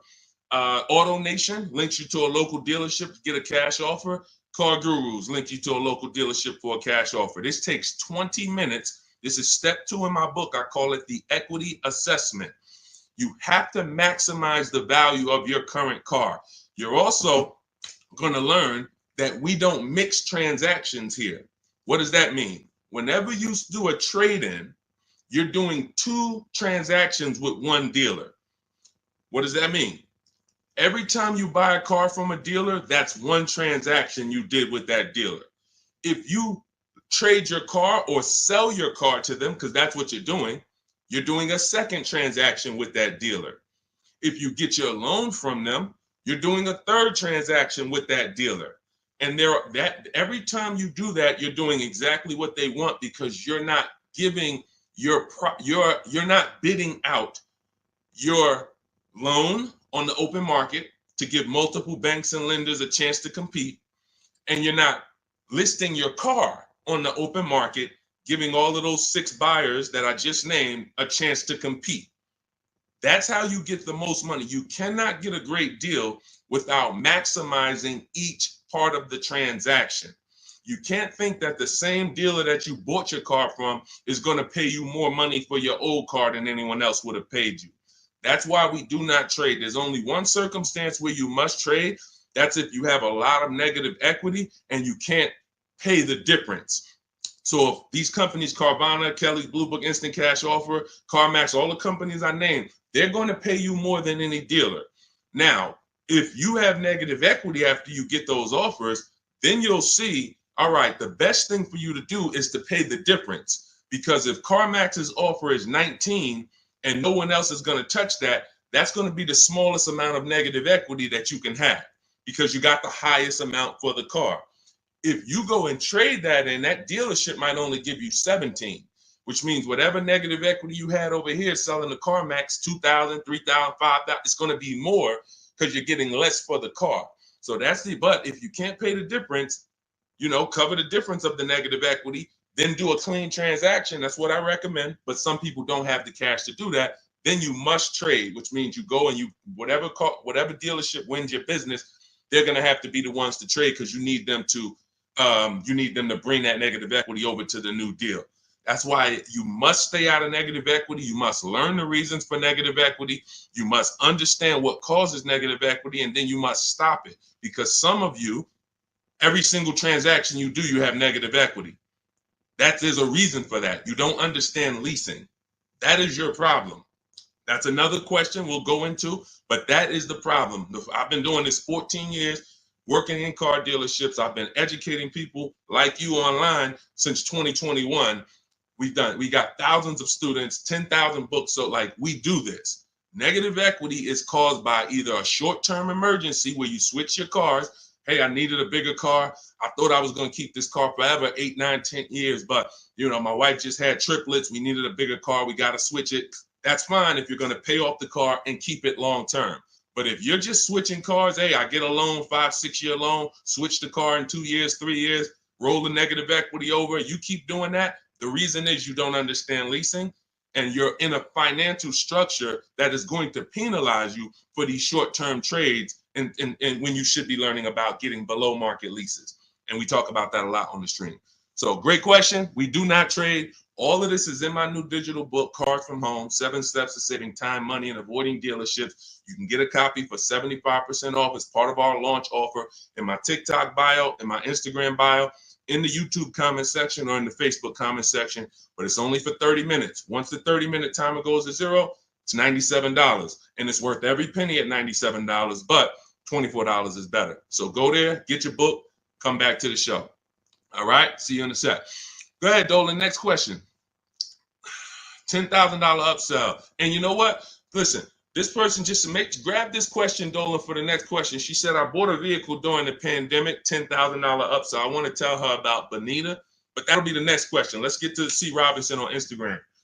We're in the midst of trying to lease a car. It's exhausting. Well, you're doing it the way they want you to do it. You're in there begging for discounts. You're in there walking into dealers, hoping you can get a good price. And what you don't understand is that 80% of dealers are overpriced. There's nothing you can do about that. Picture 10 dealerships on a block. 10 dealerships, they're all Nissan dealerships on a block. 8 of them are not going below a certain number. Doesn't matter how much you negotiate, yo, I'm not doing any better than this. And when they look at you and say, hey, Mr. Robinson, this is my best price, they're not lying. That's their best price. That's not their competition's best price. Their competition's best price is totally different. And what you have to learn is when you're looking at car dealerships, it's not like the Apple store. The Apple store, I go get an iPhone here, I could be in Southern California, it's going to be the same price. I can go up to Canada, it's going to be the same price in most cases.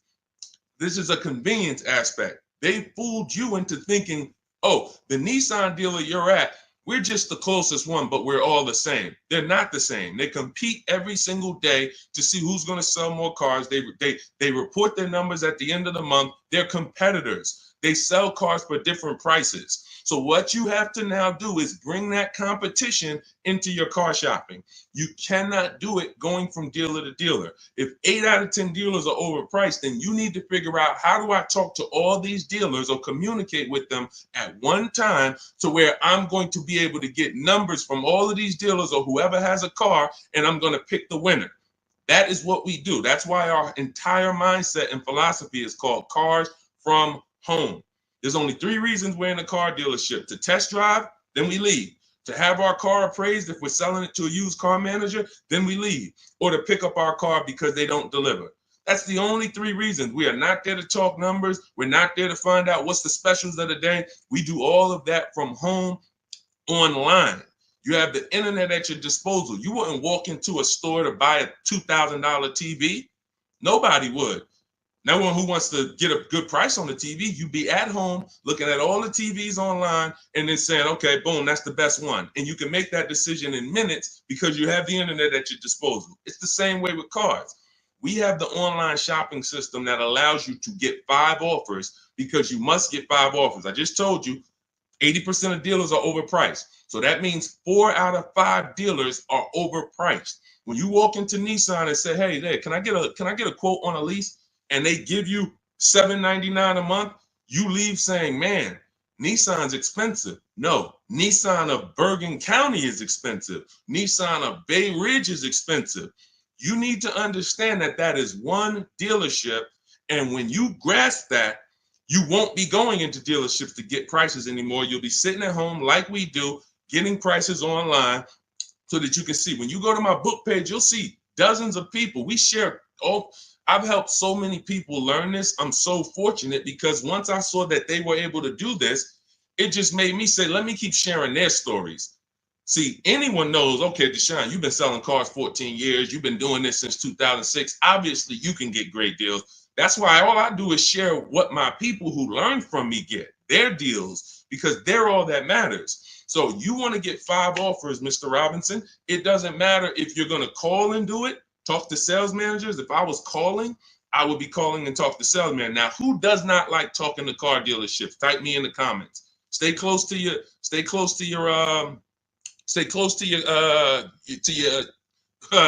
keyboard because I need to interact with you guys. Who does not like talking to car dealers? Because there are some people who do. When I was in Mercedes, it was some people who used to pop into the dealership every 2 months. They just come in. Hey, what are you doing here? And they're like, it's just, they get a thrill out of it. But if you don't like talking to car salesmen, type me or type hate it. I would only talk to managers if I enjoyed talking to car dealerships. I would only talk to managers if I enjoyed it. I would never be talking to car salesmen about a car deal. I would only talk to managers. That's one way to do it. But it's not as easy as our way. Now, if you're not going to use my book, talk to managers. Talk to managers. You must get 5 offers because then you're going to see how the heck is the same car, same $35,000 car. One dealership's charging me $560, no money down. One dealership's charging me $490, no money down. One dealership is charging me $395, no money down. How are these offers so different? because you're proving to yourself what I'm trying to tell you, which is 8 out of 10 are overpriced. That's their best offer. Charlie, that you've been buying cars from for 17 years, you done sent your kids to him, he might not compete. He's happy as long as you keep coming in and letting him control your deal and saying, hey, hey, I made you a good deal. But once you start putting Charlie against the competitors, you're going to see Charlie was probably overcharging you all these years. And he's happy as long as you don't shop. But everything we do is by email. We do not talk to car salesmen. Everything we do is by email. In my book, I have scripts, templates. They're all email scripts. I'm not giving you script. Hey, don't ever say you don't have a trade-in. All of this stuff they've been trying to teach y'all since 2009 that never worked, that still had you having a horrible experience. We don't do that. I'm not teaching you to go negotiate with someone who negotiates 3 times a day, 5 days a week. I'm not going to do that. But what I am going to do is teach you what to say by email to everything they're going to say to move the conversation forward with multiple dealerships at once so you can get 5 to 7 offers. That's why in my book, step 5 is called the 25 to 5, where we connect with 25 dealers online. We do it in 20 minutes, and you use my email scripts to move the conversation forward to get 5 to 7 offers. Once you get 5 to 7 offers, you're going to see the best one. You make your deal in literally minutes. This will take you 90 minutes. This is so simple to do. That old way you'll never go back to. That's the system for buying new cars and leases. Shopping for used cars is different. We still don't talk to salesmen, but it's a different system because we use the marketplaces. But that's your problem with shopping for a lease right now, C. Robertson. You are in the wrong places, talking to the wrong people, trying to beg for discounts when you need to step out of that and start making dealers bid. That's all in my new digital book, Cars from Home, 7 Steps to Saving Time, Money, and Avoiding Dealerships. It's the whole blueprint, step by step. You can't mess it up. We got grandmothers, single mothers, introverts. Doesn't matter. You cannot mess it up. So get your copy for 75% off in my TikTok bio, my Instagram bio, the YouTube comment section, or the Facebook comment section. Only for 30 minutes. Use it. You'll never have these problems again. Go ahead, Dolan. Next question. Great question. Let's go. Negative equity. Can I still get a good trade? Not necessarily. This person has negative equity and they're asking, can I still get a trade in value? I told you the first thing you want to do with negative equity is make sure you're getting the most money for your car. That's super important because if you could have gotten 18 for your car, but you're looking at 16 and you're saying, okay, based on 16, I have $4,000 of negative equity. Well, if you got 18, you'd have 2,000 of negative equity. So part of this entire transaction, which I call the equity assessment, is making sure that I have found the buyers who will cut me a cash check and pay the most money. I do not go into dealerships and have them look at me and say, yeah, well, based on what we could pay, you got about 8,000 negative equity. Again, you're not going to pay more money than CarMax, Driveway, Carvana, Kelly's Blue Book Instant Cash Offer, AutoNation, and Car Guru, Sell My Car. These are 6 offers, and these are people who every day they are fighting to buy vehicles. These are the people you want to be selling your cars to. People who every day all they do is get up and buy cars. People coming in there, hey, I'm here to pick up my check. They inspect the car, go into the accounting department, cut the check. Thank you, sir. Take off the license plate. Next. This is what they do. They're not trying to sell you a car. They're trying to buy cars. That's why we want to put our car in that market. So that's the first thing. Now, when you look at that, I have 2 strategies in my book for negative equity, and then a third one that doesn't lead to a car, because there's only 2 things that I've seen that stop people from getting cars depending on their situation. Credit is too bad, negative equity is too high, and they can't transfer it. We had people, I remember I was at the dealership, I'm at Mercedes, I got people with 800 credit scores not getting a car. They could afford it, can't transfer it. The bank's not going to approve it. They got 10,000 in negative equity. They're trying to roll it over to a $40,000 car, and they're trying to do no money down. So they want to finance the tax. They want to roll in the tax, the fees, and the negative equity. Bank's not doing it. That is how you could not get a car with negative equity. But there's 2 situations where you can. First one is if you can pay that difference. I already mentioned that. You get your 6 offers: Driveway, Carvana, Kelly's Blue Book Instant Cash Offer, CarMax, Carvana, Kelly's Blue Book Instant Cash Offer, Driveway, and Car Gurus and AutoNation Sell My Car. 6 offers. If you can pay the difference, do it, because now you got a clean transaction. Now there's no baggage. I'm going in to shop for my car. Now, you have to time your transactions. In the book, I teach you how to time the transaction. You're not selling the car to them right away because you got to go find your car first. But here's another great thing about these companies. When you find out your car is worth 18, that's my highest bid. Now let me go shop for my new car. I'm going to keep y'all right there. I might not sell my car to y'all for 30 more days or 45 more days, but y'all going to be right there. They're not going to be like, hey, we only want to buy the car today. If you don't sell it to us today, we don't want it. No, they're going to be there in 30 days. Now, the offer might change a little. I always say you run it again every 2 weeks. See if it's changed. You know, car values do drop, but usually by a small amount. But the point is, once you know what your highest offer is, now let me start getting bids for my new car or my lease, or let me start looking at the market for my used car to find my below market used car. Once I find that car, once I find the 20% dealership, remember that if you're locked in on that 80% are overpriced and 20% are the best prices, type 20 in the comments. For the people who understand, oh, Deshone, I keep hearing you say 80% are overpriced. So that means I should be focused on finding the 20, right? Yes, type 20 into the chat.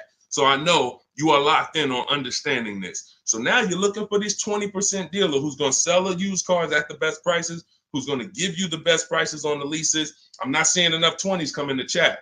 Come on, y'all, lock in.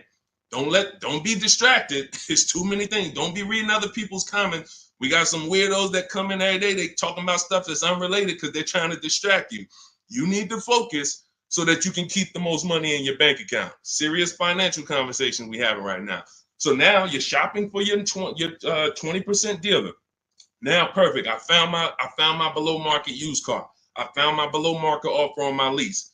Now, as soon as I find that, I'm asking the used car manager there that I'm about to make the deal with, can you look at my car? Can you tell me what my car is worth? Now, we do this online because a dealership, no used car manager worth their weight or worth their title can't put a number on a car without seeing it. They do it all day long. Sit there, look at the auction, put numbers on cars, So we can literally say, hey, can I send you all the information about my car? Can you give me an idea of what you could pay for it? Once we send them the year, make, model, send them pictures, they might say, okay, look, I'll give you about 17 for it. I need to see it. They're always going to say, I need to see it 100%. But you're about to go over the finish line with them. So now what they can pay for the car is what they can pay. You can't look at what CarMax was giving. You can't look at what you were getting through AutoNation, the car buy. You can't do that because, again, this is a dealership who's beat all their competition to sell you a car. That means they're selling you the car at the lowest price. The chances of them being able to beat all the competitors who wanted to buy your car is very, very slim. Very slim, almost impossible. But every now and then you will run into a deal like this. And this just happened with Melissa. Where's Melissa? Melissa, she gets her 2025 Honda Pilot. She didn't want to buy anymore because I told her about the 8-year rule. She found out she wasn't keeping her cars 8 years. She should be shopping for leases. She was spending so much money buying these cars, replacing them every 3 to 5 years, and she was losing on resale and depreciation. So once she learned about the 8-year rule, this is step 1 in my book, she said, Deshone, I'm not buying anymore. I'm going to be leasing. So she shops for her below market lease. She ends up getting a cash check. She gets her highest offer from Carvana for her old 2018. It left her with $12,000 of equity. Now, once she made her deal on the Honda, she asked the used car manager to look at the Kia. He matched the Carvana offer and gave her $12,000. That does happen sometimes. Every now and then, you're buying from a dealer and they can look at that used car and say, you know what, that car is valuable to me. And they will be able to match the offer that you got from the online buyers. But it doesn't happen in most cases. So you usually, but you don't want to get rich. You know, if I knew that I was getting 19 over here and they tried to offer me 14, that's when I'm going to be like, hold on, I might have to go and look at my other offer or my next best offer because it sounds like you're a little too low. But this is what you are. When you're at the mercy of trading, this is what you do. You can look at the market value of what you get and you're like, I know you're giving me nowhere near that. That's why I need y'all not to be trading cars. Get out of negative equity, stay out of negative equity, understand the cause for negative equity. You should be leasing cars, not buying them. The reason you have negative equity is because you buy cars, take out 5-6 year loans, 7, God forbid longer than 6. You're not paying them off. You're replacing the cars before the loans are paid. And this is continuing to keep you in a cycle of burying yourself in negative equity when you could be paying hundreds of dollars less, leasing cars, getting the mileage you need because you pick the mileage on a lease, driving new cars, always under warranty, and paying a whole lot less hassle-free if you just understand leasing. So feel free to ask questions about leases, and we'll go into detail about that. But that's the answer to your question. Everything we're teaching is in my new digital book, Cars from Home, 7 Steps to Saving Time, Money, and Avoiding Dealerships. You can Google it. You want to jump off and go Google that book. It's 5-star rated. Thank you to everybody who's reviewed it, rated it on Goodreads. Part of our welcome offer, you get your copy for 75% off. You won't pay the normal $97 price. It'll be in your inbox in 5 minutes. You'll have everything I teach for below market deals on leases, purchases, new cars, used car, high mileage drivers, understanding leasing, everything in minutes. In my TikTok bio for 30 minutes, Instagram bio, the YouTube comment section, or the Facebook comment section. Get there before 30 minutes is up, because after that, the price goes back up to $97. That's our welcome offer. Go ahead, Dolan. Next question. Shout out to the sharers and shout out to the people running the likes up on TikTok. Y'all know it's a couple people on here that know. I can see the likes just going up. Y'all keep tapping the screen and y'all see those likes run up. We appreciate you. I can't share this. We can't get this message out without you. The people who take the time to share. I see you. Hello from Jennifer. She said just shared the live. Everyone who shares these broadcasts, who tags their friends, we appreciate you. Y'all are the real ones. All right, let's go. Steve Chase. The 5.3, 6.0, 6.2 GM motors with variable valve timing are throwing lifters like crazy. Beware.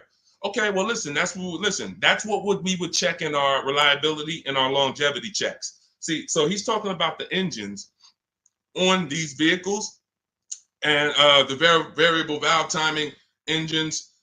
Listen, there are cars that are new cars that have serious problems, especially when you consider what happened in 2020 to 2023, when we had a limited inventory supply, but we had people trying to build cars to get them out to satisfy demand. So you had a lot of cars being built on the fly.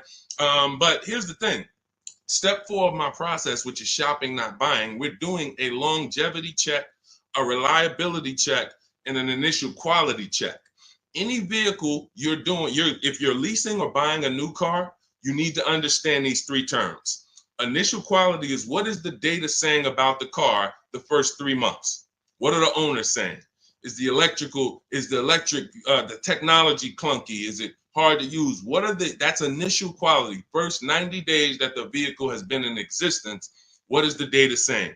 Reliability is the first 3 months. What are owners saying the first 3 months about this vehicle? What is the data showing? Not your neighbor. Your neighbor is not the data. Hey, I love this car, Steve. Okay, there's 10,000, 50,000 other people that have this car, and maybe 10% of them don't love this car because there's an issue going. You might have got a good one, they didn't. We need to know what the data says. So reliability is the first 3 years. Longevity is the long term. What are the reports saying about the engines, the transmissions? So how do we check this? It takes us 5 to 8 minutes. You type in the year, the specific year, make, and model of the vehicle you're looking at. You do not type in Kia Sorento reliability. No. 2019 might have been trash, but they saw the data and they fixed it in 2020 is great. You must type in the specific year. So you're going to type in 2020 Kia Sorento initial quality, and you're going to just skim the first articles on Google and see what is it saying. Okay, this initial quality, owners report these issues, electric issues. Just skim the first page, look at the major third-party websites. Do not look at any websites that were made by a dealership or the brand that makes the car. Don't look at KiaNews.com. No, you want to look at the third-party sites to see what they're saying about this vehicle. Now, you move to, once it passes that check, You move to the reliability. 2020 Kia Sorento, reliability. Skim the articles. What is it saying? See any red? This vehicle, owners report less than average reliability on this vehicle. That's a problem. So once it passes that check, we move to the last one. And you don't have to do this if you're leasing. You're only doing this last one if you're buying. 2020 Kia Sorento, longevity. That's going to tell you right at the top. Owners report these engines last 80, 90,000, transmission issues, 80, 90,000 miles. Or sometimes you'll see right at the top, these vehicles last 200 to 300,000 miles when taken care of, well maintained. That's a great sign. Now, how do we make sure that the vehicle's been well maintained? That's a different issue. We talked about that a little earlier. This is how we do it with service records and all of that. But you must check what Steve is talking about is the DNA of the vehicle. That's what I call the DNA of the vehicle. An engine that they made, a transmission that they made, a steering system that they made. It's either good, great, or bad. If you got problems, you can't change the steering. You can't find one that was well maintained and taken care of and say, all right, great. Now I don't have to worry about those issues. Yes, you do, because they made the car like that. They made it with a bad steering system. They made it with a bad transmission. So when you do that, this is step 4 in my book, Cars from Home, 7 Steps to Saving Time, Money, and Avoiding Dealership. Step 7 is delivery. But step 1, most important question, leasing versus buying. We go into that. Step 2 is the equity assessment to make sure we get more for our vehicle, for our old replacement car. And that includes leases. Some of you didn't know you could sell leases. We've been doing it for 3-4 years, teaching people how to do it. That's in the equity assessment step. Step 3, we structure our deal. Step 4 is called shopping, not buying. Step 5 is multiple offers and multiple options. We're in the market. Step 6 is paperwork and protection. Step 7 is delivery. So step 4 is where we make sure we're not getting bad cars with bad engines, Steve. So the warnings is not there. If people are going to do what I just said, they're not going to be a victim of what you just said. If they're not, yeah, they'll end up with a car that's in the shop every 6 months. And that was an easily avoidable problem.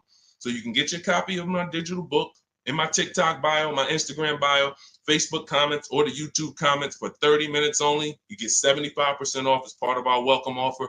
Go download your book. It'll be in your inbox. Make sure as soon as you get your book, you screenshot the thank you page. Right on the thank you page, it says click below to open your book. And I'm sending you another copy by email. But every now and then you type your email in wrong. You don't, and we can't send an email to a wrong email. So make sure you screenshot, get my support team's email. Just in case you type your email wrong, we can make sure you get your book. All right. Great concern, Steve. That's how we address it. Yeah, Dolan, pull the next question in.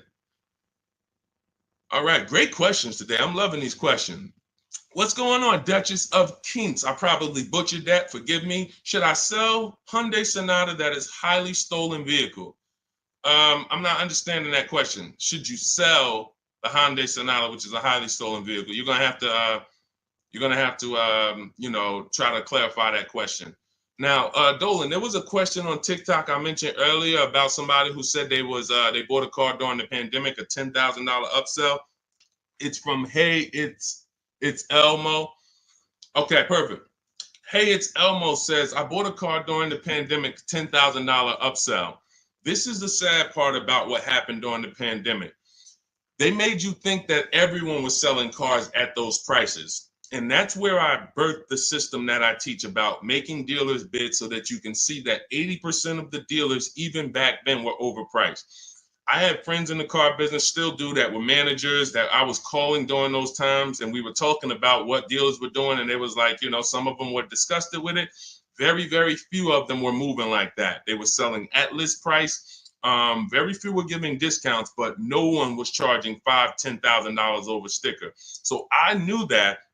And my mission was to teach people back then that you have to get bids from multiple dealers, because the 80% who you guys know are the overpriced dealers. If you've been on this stream, 80% of dealers are overpriced, 8 out of 10. If there's 8 Kia dealerships on the road, 8 of them, no matter how much you negotiate, are never going to be as low as the other 2. The other 2 are the competitor. They want to beat their competition. They don't care if they make $1,000 profit on a deal. As long as they're beating their competitors, they want to do it. These other dealers will be like, hey, I need to make at least $4,000 on this car. I'm not selling it. That's what you're dealing with. And they're not giving you the rebate. So all of this stuff happened during the pandemic because people didn't know how to shop. So one of the most popular vehicles during the pandemic was this vehicle I'm showing on YouTube, Facebook, and Instagram. It's the Kia Telluride. And Benita, you can look at the year. This was 2022. We were still seeing people pay $5,000 and $10,000 over sticker for these Kia Tellurides. Benita comes in, she gets bids, and she ends up with a lease at $600 a month, $600 down. She gave them $600. She drove off. There were people, and if anybody is willing to say me and tell your story about the Kia Telluride, there are people that were paying $800, $900 a month for this exact same vehicle. They were leasing them and buying them for $5,000 and $10,000 over sticker. She ends up, I don't know if she got a discount, but she probably did because you couldn't get to a $600 payment on a Kia Telluride back then without a discount. So what does that tell you? It's always going to be deals. It depends on how you shop. Somebody came to me in the gym. First thing he said to me was, man, when is the car market going to get better? We have been getting deals since 2019. There's never been a point in time in my life where I couldn't get a below market deal. So what you got to understand about the car market is it's three prices, always three prices for every car. Every time you buy a car, you need to lock in. There's three prices that could be paid. Market value, that's what most people are paying. Above market value, that's what some people are paying because they have no idea how to shop. They're easily manipulated. Dealers know how to make them pay more and have them think they won. Happens all the time. And then below market value. Below market value is reserved for the savvy people with strategies. You don't get a below market price by accident. You don't get a below market price by negotiating. Because if you're negotiating with an 80% dealer and you think, oh man, I talked him down to the bottom, he wouldn't even do no less than what he was going to let me walk out. That does not mean that was the lowest price in the market. The way you get the lowest price in the market is through bidding. It's through getting 5 offers from 5 separate dealers to get your prices. Look at somebody like Teddy. Teddy gets a BMW because people say, well, does this work for exotic cars or luxury cars? This works for every car because the bidding system works for everything. Amazon, that's how we buy everything in life. If you really think about it, bidding is how we buy everything in life except cars. Think about that. Everything in life we do, when we're buying cars, when we're buying TVs, when we're buying, just anything. Most of the websites we're on, it's teaching us a bidding system. We're looking at so many options, so many offers, and then we choose the best one. When it comes to this, Teddy's highest offer on his $73,000 BMW, you can see the price here. His highest offer was $1,123 a month. He ends up getting it for $856 a month. $856 to $1,123. 80% of dealers, look, his local dealer, read the comment in the middle. My local dealer, the one that's closest, the one he's probably been, every time he wanted to see the car, he walked in, see them. Oh, hey, Teddy, when you're ready, man, we're going to take care of you. His local dealer comes back at $937. So he's sitting at home. And look, he said, thank you, Deshone, for the wisdom and advice. This program works. I even got them they covered his last 2 lease payments. He had to drive an hour and a half to pick it up. That's when you know you did it right. When you got to drive an hour and a half to save $5,000, that's when you know you did it right. Because a lot of times those dealers who are far from you, when they see a zip code come in on their website, man, this person is nowhere near us. They look at it as an opportunity to take a deal from their competition. And they love doing that. They love being able to say, all right, I would rather have our license plate frame in their city so that they know we got that deal. But the ones closest to you, sometimes they feel like they own you. Come on, Mo, you know, how many cars have I sold you? Remember, your father used to buy cars from me. They don't want you to shop. So when you understand that you are going to overpay by not shopping, it's a guarantee because that is how the car business makes their billions. I always say that's how the banks make their billion. We didn't get into the banks yet. We didn't get into making banks bid. The banks make their billions the same way. They don't want you shopping other banks. They want you locked in. Here, get a pre-approval. Lock you in. You got 30 days to find a car. Then you got to come back and get another pre-approval. Everyone wants to lock you in. They don't want you using the internet to get better deals, sitting at home, making all these banks bid, all these companies bid. And that's the reason why you can pay $10,000 upsell and think that was the best deal you could have gotten. I remember when the Bronco came out, the new Bronco came out right about that time, and everyone wanted the Bronco. There was $10,000 over sticker and more. G-Wagon, same thing, $25,000, $50,000 over sticker. If you knew how to shop, you could find a dealer that wasn't paying, that wasn't charging that. Which means if you found a dealer, if you were about to sign a deal for $15,000 over sticker, $15,000, because you're thinking, oh, they're telling me this is it. It's no cars out here. And then you find a way through strategy, through shopping, and you find a deal at sticker, you just saved you just avoided a $15,000 mistake. Because if it was the only way, then it's not a mistake. If everyone paid those prices, it wasn't a mistake. This was just what everyone was paying. I needed a car, I had to pay it. But when you find a car that didn't have the markup and you get it, you understand. So let this be a lesson. I'm the bad news first person. I can't change that. Some of you, you know that. You've been on with me long enough, you've been following me, or you've been on the stream. I always admit that. I'm the bad news first person. Most times you come into my stream, it's not going to be good news. You're going to hear about mistakes you make. I used to do a class where I just broke down 23 mistakes I see most people making that's costing them thousands. But I don't leave you there. I give you the new way. If I left you there, then it would be like, dang, this is terrible. No, I gotta tell you the mistakes and how much it's cost you not knowing how to shop, how much dealers have made on you to get you to say, oh, let me do something different so that they don't keep making this money on me that I didn't have to give them. So all of this, the bidding strategies, everything I teach is in my new digital book, Cars from Home, 7 Steps to Saving Time, Money, and Avoiding Dealerships. It's 5-star rated. You can Google it. You'll never have to worry about upsell. I don't have one person that I know that have reported a deal to me. And, I can share these people all day long. You guys know all I do is share people. Eddie, Kimberly, Charles, Sean, huge discount, $20,000 discount. Kimberly, $20,000 discount on her Maserati. Charles, ridiculous deal on her Palisade. Pierre, on his pre-owned Mazda, he gets 20% off the original MSRP on his pre-owned. It was only 1 year old at the time. Zafrina gets a 0.88% lease, $579, $66,000 vehicle. Tiffany, use my book, $44,000 Mazda, ends up getting $6,500 discount from home. All of these people are making these deals from home. Teddy, we already talked about. Look, Jared, use the scripts. Lowest offer $565 a month to $520 a month. 2024 Volkswagen, no money down. No one who has learned from me has ever paid over sticker. We don't really even accept sticker price. We find the dealers who want to beat their competition, and in most cases, dealers are going to, let me show you the biggest discount I've ever seen. I've never even gotten, and now this is a specific car. Every car is different. The bottom market value of every car is different. But Milligan, she got the biggest discount I've ever seen on any car. Hold on. Milligan, a couple days ago, she got a Mercedes. She got a 2024 Mercedes EQE. It was a $79,000 vehicle. You can see it if you zoom in. Her adjusted price was $51,300. From $79,000 to $51,000. Some of you know someone who has this vehicle. If you didn't get, this is how feeling for the bottom is a losing strategy. You might have thought you did good. Deshone, I got that same vehicle. I got the EQE.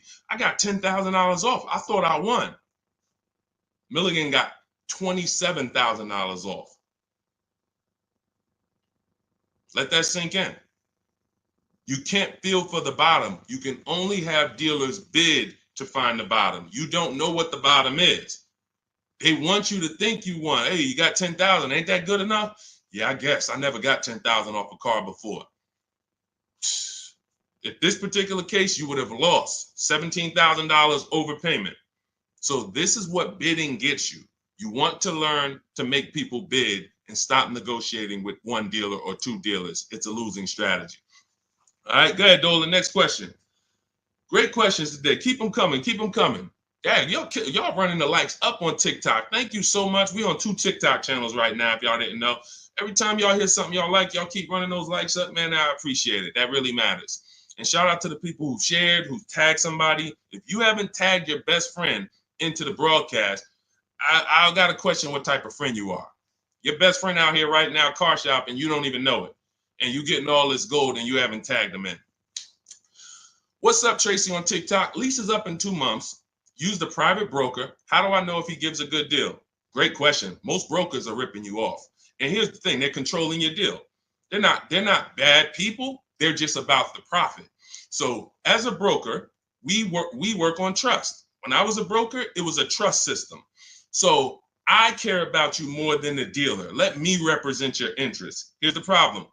If you don't have a broker who's sincerely shopping the market for you, then you're losing.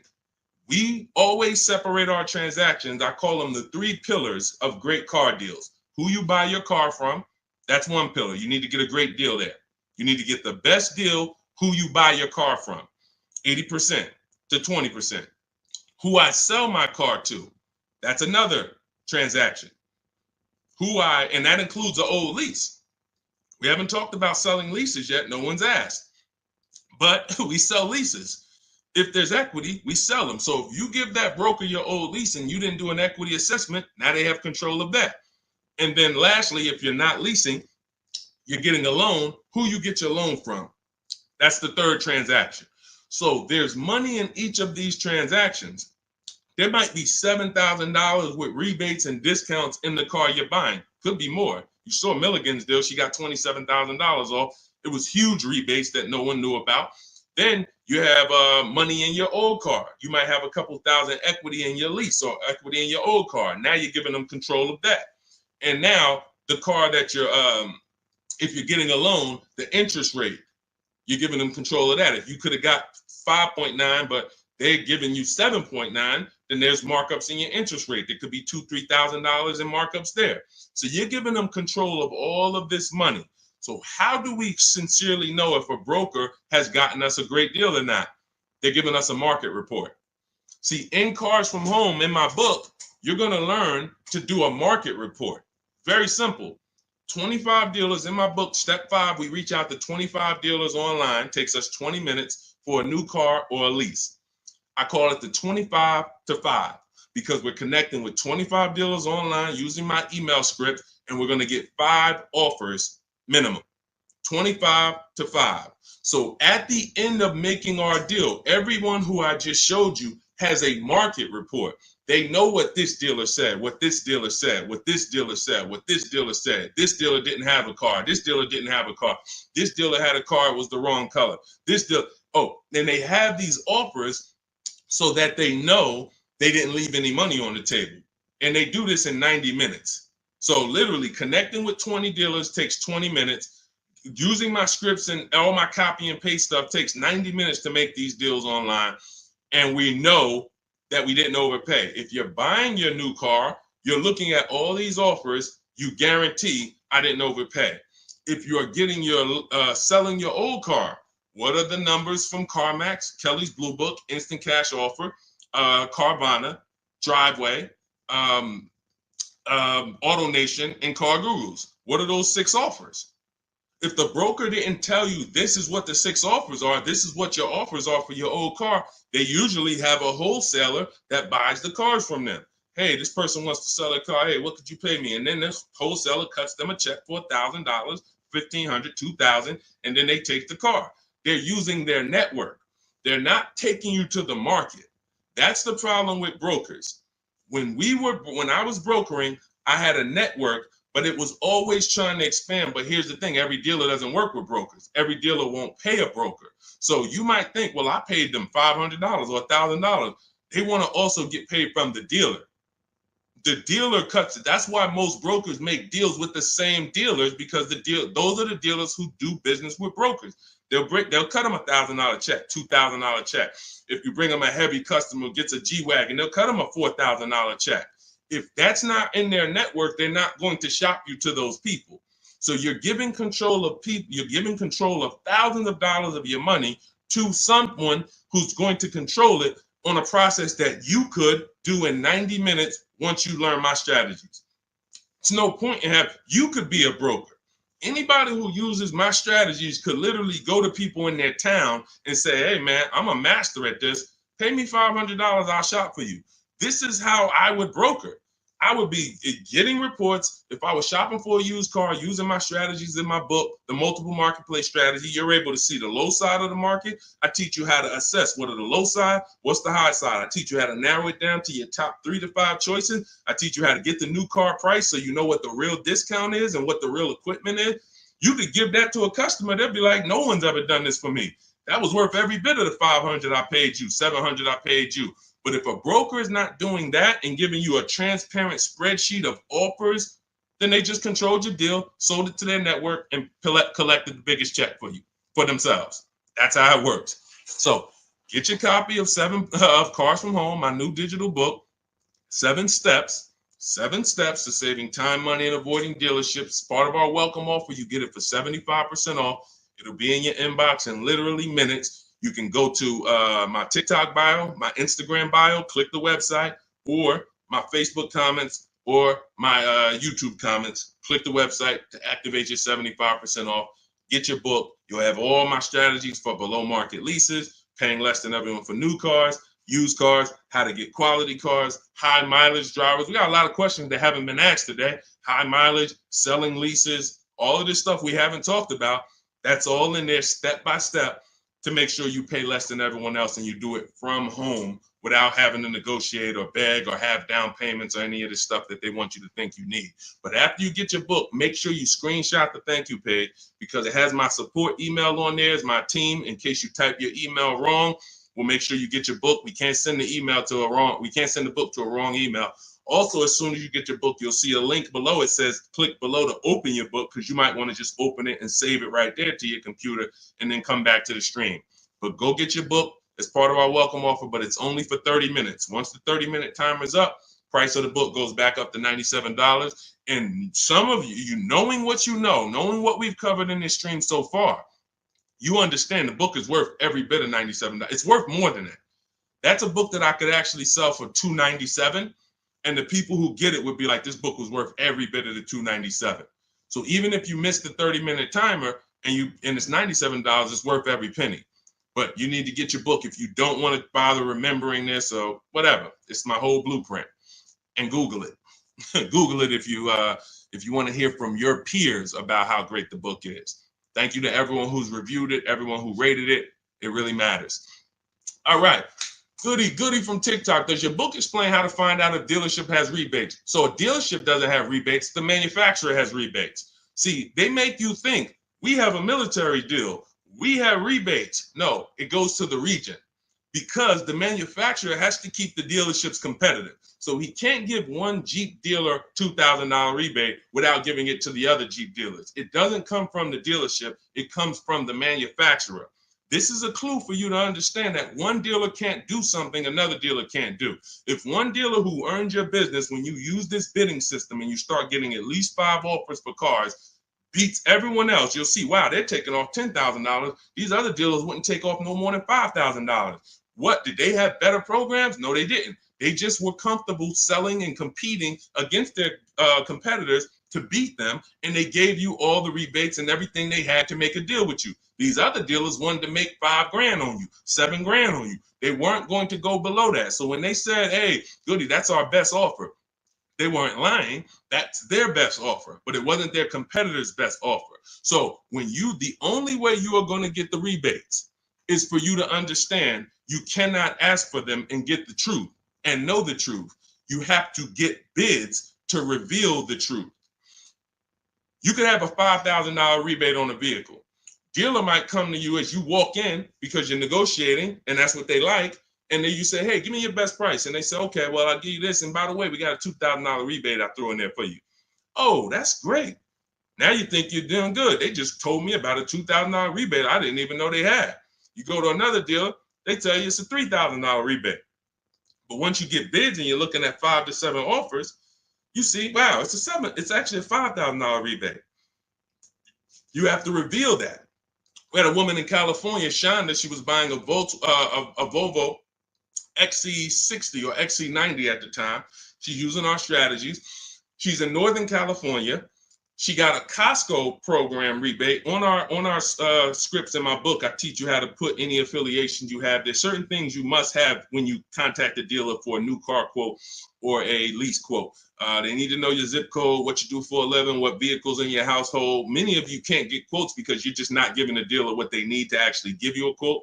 So that's why I have the templates in there that you just fill in, send it to them. So on her deals, she sees that there's a rebate for Costco members. There's also some other rebates, but she found out that the best price she was getting was in Southern California. It was 3,000 or 4,000 less than all the dealers in Northern California. So I said, well, what are you going to do? She said, I just booked a plane ticket. It was $79. I said, that's exactly what I would have did. I'm flying to Southern California to save almost $4,000. Cost me $100 for a plane ticket, and I'll drive back up to Northern California in my new vehicle. See, you must reveal the rebates.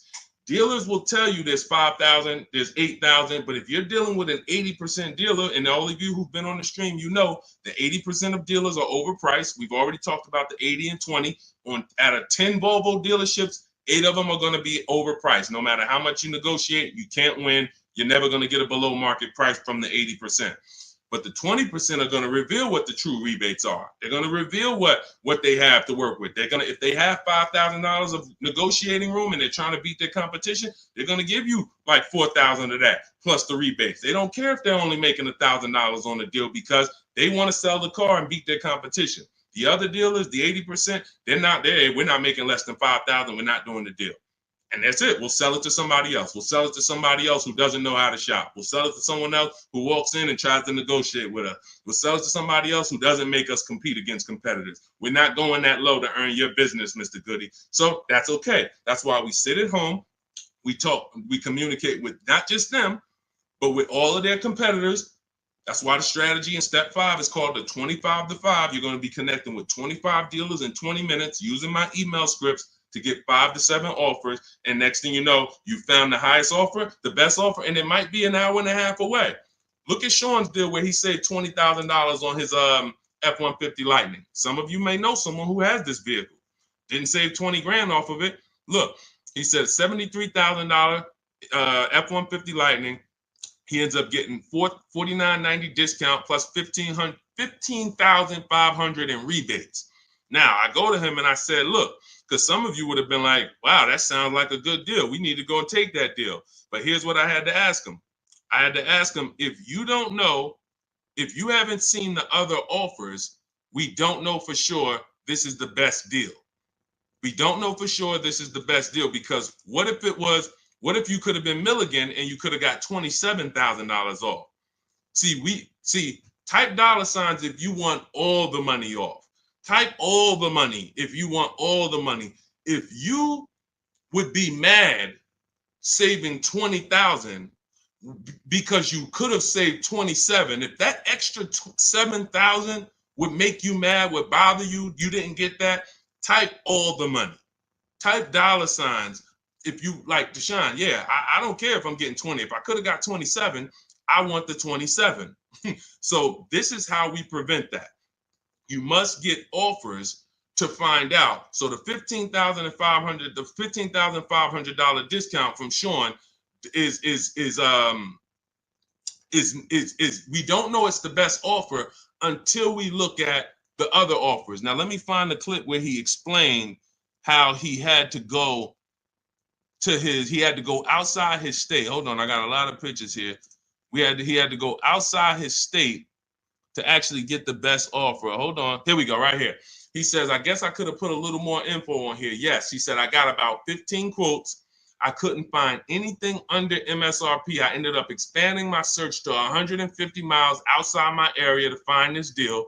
I'm going to another state to pick this up, which is something I never would have thought before. And I can't see the rest because the comment's blocking it. So he was local minded like you. I'm just going to find the best deal locally. Once he starts using my systems and finding out, wait, I could talk to a dealer that's 200 miles away from me the same way I'm talking to a dealer that's 20 minutes away from me. He expands his search.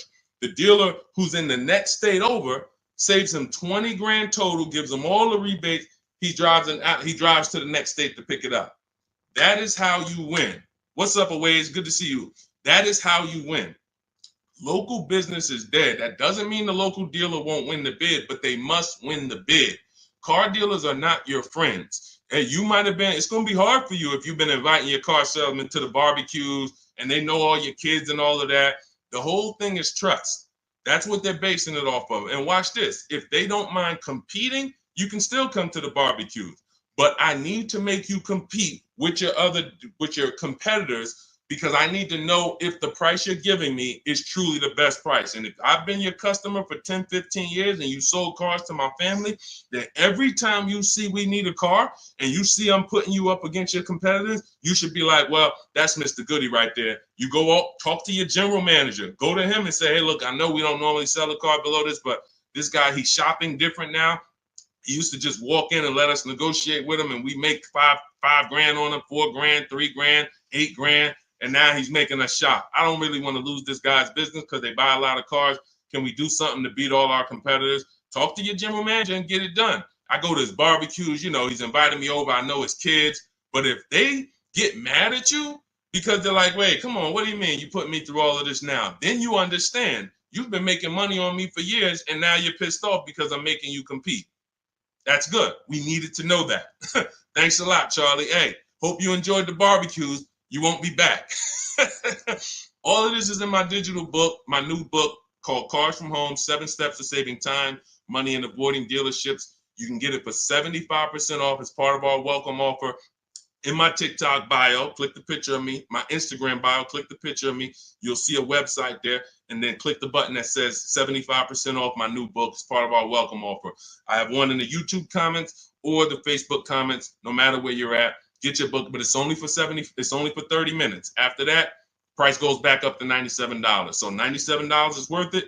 $24 is even better, and it'll be in your inbox in 5 minutes. You'll have all my strategies for below market leases, below market purchases, below market used cars, leasing versus buying, bank bidding war, making banks and credit unions bid without hurting your credit. Everything will be there for you for $24 if you get there before the 30 minutes is up. Go ahead, Dolan. Great show. I'm loving the questions today. If you're getting value out of what we're doing so far, I want you to type value in the comment section. If you are getting value out of what we're doing, shout out to the people that's locked in. Shout out to the people that are locked in. I want you to type value, value, value, value, value, value, value, value, value. I see. This is all we do. I told you from the moment we started the stream, we don't play around here. We don't hold back. All we do is, all I want you doing is emailing me and writing me with your car deals. I want to be pulling your deals into the stream, just like I'm showing Rosalie, just like I'm showing Jen, just like I'm showing Ansley, just like I'm showing Vincent, just like I'm showing, look, Tasha. I want to be pulling your deals into the stream. And that's all I care about. Everyone knows I can get below market deals. There's nobody on this stream that would be like, hey, Deshone, man, you've been in the car business since 2006. Absolutely. But your deals is what proved the system worked. Once I saw people doing this in 2021, it proved to me that the system works. Now let's just have more people use the system. All right, let's go. We don't talk, T. I don't talk. There's no way. In fact, you said, how can we talk? Hit the Shop with Deshone button. In my bio is a button that says Shop with Deshone. If you qualify for us to do this together, then we can talk. But unfortunately, we got blessed, thank God. We got 2.3 million followers. Everyone wants to buy a car. If I was talking to people, I'd be talking to people all day and we'd be getting things done slow. Like we're about hundreds of people working together. Like I'm not about 20 people. Like it's 60 million people that buy cars. So what we hold ourselves accountable is, are we helping hundreds of people every month get below market car deals? Are we getting information out there that's going to help hundreds of people do it? So if you want to know about us working together and joining my group and working with me personally, hit the Shop with Deshone button and see if you qualify. All right, that's in my bio. That's in the comment section. You can go to shopwithdeshone.com. See if we qualify to work together, but that's the only people that I talk to. All right. Returning my lease and financing a 2025 RAV4. Will I get some money for the return of my vehicle? You need to do an equity assessment.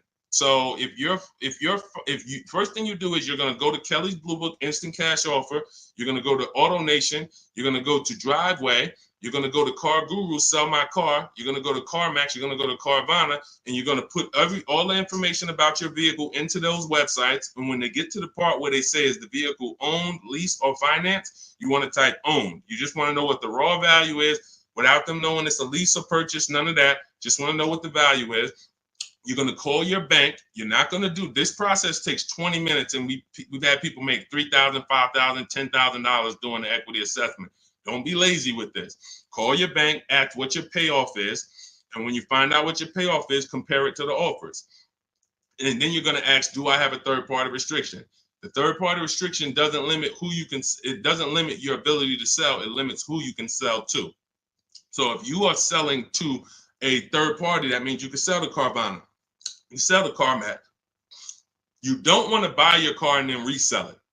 We had a lot of people doing that during the pandemic. They were paying taxes and fees to buy, and they end up making little to no money. They literally were buying the car saying, oh, well, I could buy it for 20 and resell it to Carvana for 25. But when they bought it for 20, they had taxes, fees, and by the time they went to sell it, they only made $1,000. When we could have just bid that out to a used car manager, because again, the third party restriction doesn't limit your ability to sell. It limits who you can sell to. So in my book, in step 2, which is the equity assessment, I teach you how to do 3 different equity assessments depending on your situation. You're only going to do one, but there's 3 different types depending on your situation. One is a standard equity assessment. That means I own my vehicle or I finance it. So who didn't know that you can sell a car that you actually have a loan on? Type me. Some people thought, oh, I thought I had to wait for the title. You don't. You can sell a car you have a loan on. So that's the first equity assessment, own vehicles and finance vehicles. Second equity assessment is lease vehicles. Third equity assessment is leases with a third party restriction, and we bid it out to a used car manager. So these are the 3 ways we do an equity assessment to make sure we're not leaving any money on the table. And that's it. We've had people make thousands and thousands of dollars. And during the pandemic, it was even more because cars were worth $7,000 to $10,000 more than they were. So we had people making, I sold my Jeep Grand Cherokee lease. I made $9,000. I sold my mother's Mazda CX-5 lease back then, and she made $10,200. So that's all throughout my pages. I've helped people. People be like, yo, I made $7,000 using your strategies to sell leases. Yo, so we had plenty of people then. Now, values are normal again, but you do still have people that are making $2,000 and $4,000 depending on the resale value of your cars. This happens, and some of you low mileage people, you're like, Deshone, I signed up for 45,000 miles, but I only put 20,000 miles on it. Oh, you're going to sell the car, you're going to make money. So we're going to do that's the equity assessment. But here's what I'm also concerned about: you're going from a lease to a finance. You're not keeping your car 8 years. You should not be financing. You're going to pay a lot more. To lease a RAV4 might be $400, $500. To buy that same RAV4 with no money down is going to be probably $800. So you're going to put a whole bunch of money into this transaction to go into a purchase coming from a lease. Very rarely does that make financial sense because you have to have changed your lifestyle altogether. You have to go from, all right, instead of leasing and driving new cars for cents on the dollar, I'm going to go to a purchase. So here's what normally happens. You overpaid for your first lease. They charge you a ton of money on your first lease. You didn't realize that they were charging you a lot of money, and you think that's normal. You think, well, that's just what leases are. You're not doing these deals like Danielle, where you're driving $45,000 vehicle. She got a $44,000 Audi, and she's paying $550 a month. Or Greg, $56,000 Kia EV6. $527 a month, no money down. All of these are no money down deals. You can read the comments if you're on Facebook, if you're on YouTube, screenshot the comments. Look, Maserati, Kimberly's Maserati, $91,000 vehicle, first month's payment. Look, down payment, first month's payment only, $944 a month. That's a 1% lease. Look, Charles, Palisade lease, $48,000 vehicle, $597 a month, no money down. Look, Zafrina, $66,000 Jeep Grand Cherokee, $579 a month. You're not doing leases like this. They overcharged you for your lease. You overpaid for it. And now you're like, well, I might as well buy the car. I've had people say that on comments. Well, leasing, it costs the same amount to buy. Well, you just overpaid for your leases and you think that that's normal. So now you're comparing overpaying for leases to buying. And yeah, it might be a similar price. But you compare these deals, look, Zafrina's 0.88% lease, $65,000 vehicle, that would normally be $1,300 a month to finance, $1,200 a month if she went in there with no money down to finance that. So I'm big, besides the actual returning of the lease and that equity assessment, I'm more concerned about why you're switching from a lease to a finance. And it's usually because you overpaid for your lease and now they talked you into just buying a car because you didn't see any value in overpaying, because there's something I call the 1.5% rule that I created, which shows you when you've overpaid for a lease. You take the MSRP of the car and you just multiply it by 0.015.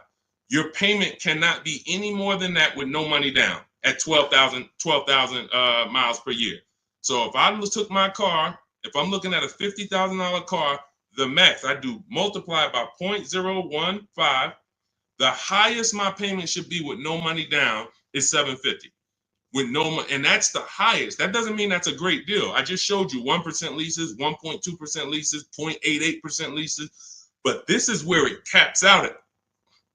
This is where it doesn't make sense to lease the vehicle anymore. You're paying too much money for a vehicle you're giving back. If I multiplied that by 36, I'm paying $27,000 over 3 years for a $50,000 vehicle. There's no value in leasing that vehicle more than that. There's no value. I'd be better off buying it, but we don't do that. We just go pick another vehicle because that vehicle usually has a bad lease program. If you're shopping, if you just went into one dealer and you're dealing with an 80% dealer, then no, you probably just dealt with an 80% dealer. They overcharged you, made $8,000, $9,000, $10,000 on you, and left you out. And you were just like, well, I guess this is it. No, they made a ton of money on you, but that's why you need to learn how to get below market leases. You'll never hear me say you should be leasing cars if you're not keeping your cars 8 years. You'll hear me say, if you're not keeping your cars 8 years, you should be shopping for a below market lease. A below market lease. 1%, 1.2%, no more than 1.5%, getting bids so that you can get all the discounts and all the rebates, and so that you don't end up in an overpriced lease. Below market is all that matters. All of these deals I just showed y'all, if you type them into Google and you saw what the advertisement is for those same cars that we just went over in the last 3 minutes, you would be like, those deals, none of those deals, Danielle, Kimberly, or Maserati, none of them are even nowhere close to what they're advertising those cars for. That's how you know they're below market leases. All right. All of this is in my new digital book, Cars from Home. You get your copy for 75% off. That means you'll get it for $24 if you get there before the 30-minute timer is up. It's part of our welcome offer. It's called Cars from Home, 7 Steps to Saving Time, Money, and Avoiding Dealerships. It's a digital book. It'll be in your inbox in 3 minutes. You can get it in my TikTok bio, in my Instagram bio, in the Facebook comments, or in the YouTube comments for the next 30 minutes. Make sure as soon as you get your book, you screenshot the thank you page. And on that thank you page is the link to open the book. So you can literally open it, start using all of these strategies for the rest of your life. And every time something changes in the market, I update the book. Vroom used to be in the book. Some of you know Vroom went out of business. I went right into the master file, took Vroom out, updated it. If I update a script, I go right into the scripts, update the master file. You open the book. Every time you open that link, it's a new copy of the book. So that's the things I couldn't do with a physical book. Things change. We use online systems. New websites come into the business. Websites go out of business. We need to make sure it's flexible. Every time something happens, we update it. Boom, and you got the latest and greatest strategies. Beautiful. Grab your book, 75% off before the 30-minute timer hits 0. All right, y'all. Listen, we did a lot. I have bad credit strategies in there, Lady Forever. Or no, in your case, you have fair credit. So I like to see you get your credit up to like 660, 670. Same thing with a house. If you got 625, you qualify for some programs.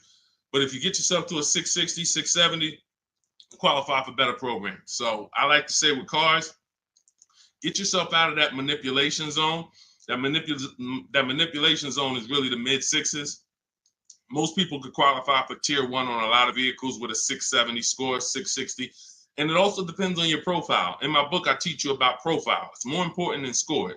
You know, profile is part one. Your score is part of it, but also part of it is your income. Also part of it is comparable credit. Do you have any car loans that you've paid on time? If you've paid your car loan on time for the last 2 years, It's much easier to get approved for the next car, because a lot of banks will look at you and see, all right, I see you had some trouble with the credit card, but you've never missed a car payment. Those people, that weighs, that matters. So I talk about this in my book. But if you can get yourself up to a 660 score, 670, that puts you in a position to really qualify for a lot of major leases and tier one programs. So, all right, y'all, listen, this has been great. This has been great. We had a lot of great questions today. We'll be back for another stream. All of you who have the book, I want you to send me your deals. When you make your deals, email them to me so that I can bring them into the show. I got a lot more people, a lot of emails. I don't always get a chance to go through my emails because I get a lot of them, but I got to go through a lot of my emails because I have people who are sending me their deals and I haven't had a chance to bring them into the show. But yes, good morning. I got the book already. I'm confused about how to calculate a deal on a used car. Just when you narrow it down to your top choices, get the new price, use the true value calculator, put the new car price in with the asking price, and it'll tell you what the true value discount is. We buy based on the true value discount. We didn't get a chance to talk about that in the stream today. Again, there's so much in the book.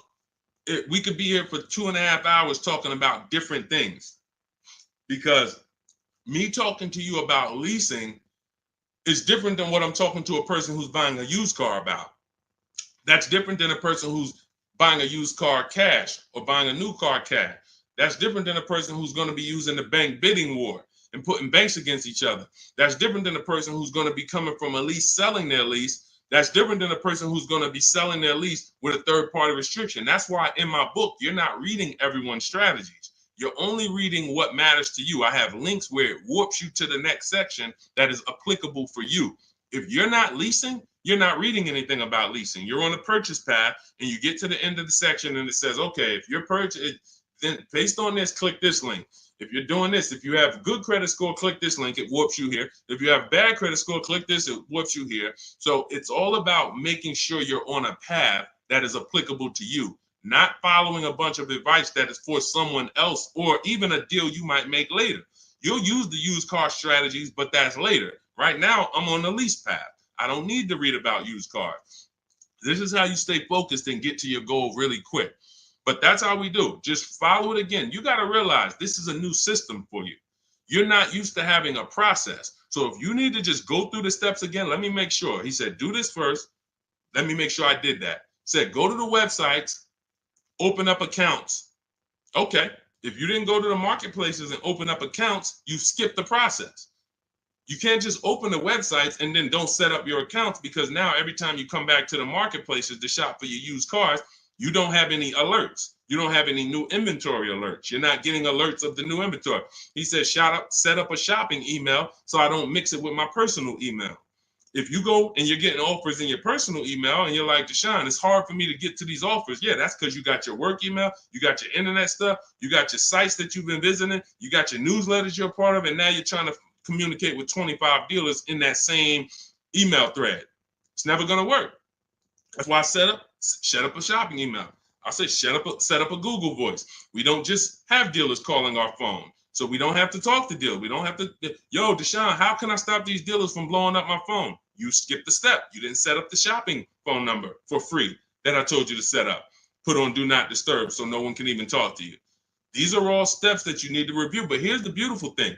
Once you get this, it's the muscle memory. See, I could do this in 90 minutes, 60 minutes sometimes, because I've done this hundreds of times for other people, myself, and I wrote the blueprint. Once you get to the point where you're like, wait, I'm going to trust this process and stop trying to come with my own ideas. If he says do this, I'm doing it. He says go to this website, type this in, I'm typing it in. Then I go to the next step. So typically the people who do the best, the quickest, it's very easy for you to follow directions. But some people, that's not your learning style. It's harder. But you'll eventually trust the process. It's going to take you longer. But it's not the process, it's you. If you came to McDonald's and they told you, hey, all right, flip the burgers. When you hear the buzzer go off, flip the burgers. As soon as you hear it, you sprinkle a little seasoning on them. You do 2 drops of seasoning. Shake. And then you hear the buzzer go off on the fries. That's when you pick it up and then you dump them in. and then you sprinkle five salt. Shit. See, it's a system. They're not giving you an option. My system is the same way. It's very rigid. There is no add your own stuff to it. Deshone, I was on the websites. I was looking at some of the lease offers. Man, they look bad. Where in the book did I tell you to go to websites? Oh, no, you didn't. Why'd you do it then? You're mixing your own stuff. So again, the people who have an easy time following direction, military people usually, a lot of military people come in and they get right to it. They're like, Deshone, like I had one girl tell me, she's like, I'm in the military. So as soon as I saw the directions, I'm just trained to follow. That's how I got to it quick. But some of you, it's going to take you a little while because you're an overthinker. That's okay. You'll realize once you get the deal done, you'll be like, man, I could have did this in 2 hours. It took me 5 hours because I just was overthinking. I'm doing stuff that he ain't say do. And that's the beautiful part. Because next time you get a car, you'll think less. You'll be like, all right, let me trust this system now. Third time you get a car, you're a master. Now it's like, all right, boom, boom, boom, boom, boom. That's the process. So get on the train. Get your copy of Cars from Home, 7 Steps to Saving Time, Money, and Avoiding Dealerships. It's a digital book, so it'll be in your inbox in 3 minutes. You can start using these strategies for the rest of your life, sharing them with your families, shopping empowered, making dealers and banks bid. You're no longer begging for deals. You're no longer spending an hour in a dealership. My God, I've gotten so many cars. I've never spent an hour in a dealership. Since 2015, I have not spent 1 hour in a car dealership to get a car, not one. And I show you my car deals, I talk about them, I pay less than everyone. Unless you were using my strategies, then we'll probably pay the same amount. But as far as the cars I get, every lease I've gotten, ridiculous. 1% leases, never had to be in a car dealership. So you could say goodbye to Deshone, I never got to spend more than an hour you never spend more than 30 minutes in a car dealership again. That's just what we do. That's just, the system proves it. So go read the book. Go get your copy, 75% off in my TikTok bio, my Instagram bio, the Facebook comment, or the YouTube comments. Click the link and then click the button that says 75% off. Welcome offer. Make sure you get there before the 30 minutes is up. All right, we'll be back. We will be back to talk more. But everyone who got the book, I will see you in the book because you'll be linking the videos with me. You'll see I got a bunch of surprises in there. So go get your book, and I'll see you all on the next stream. God bless you.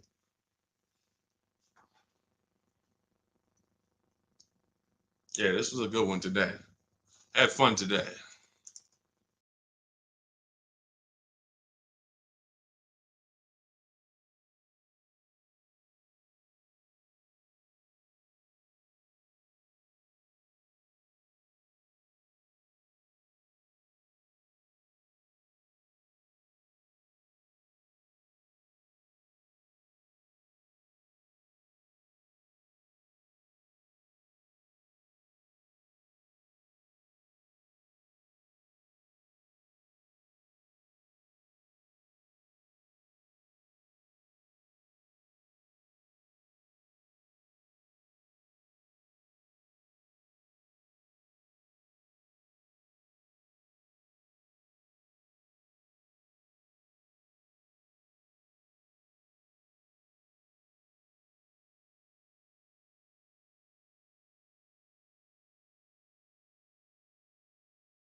Shout out to everybody who's here.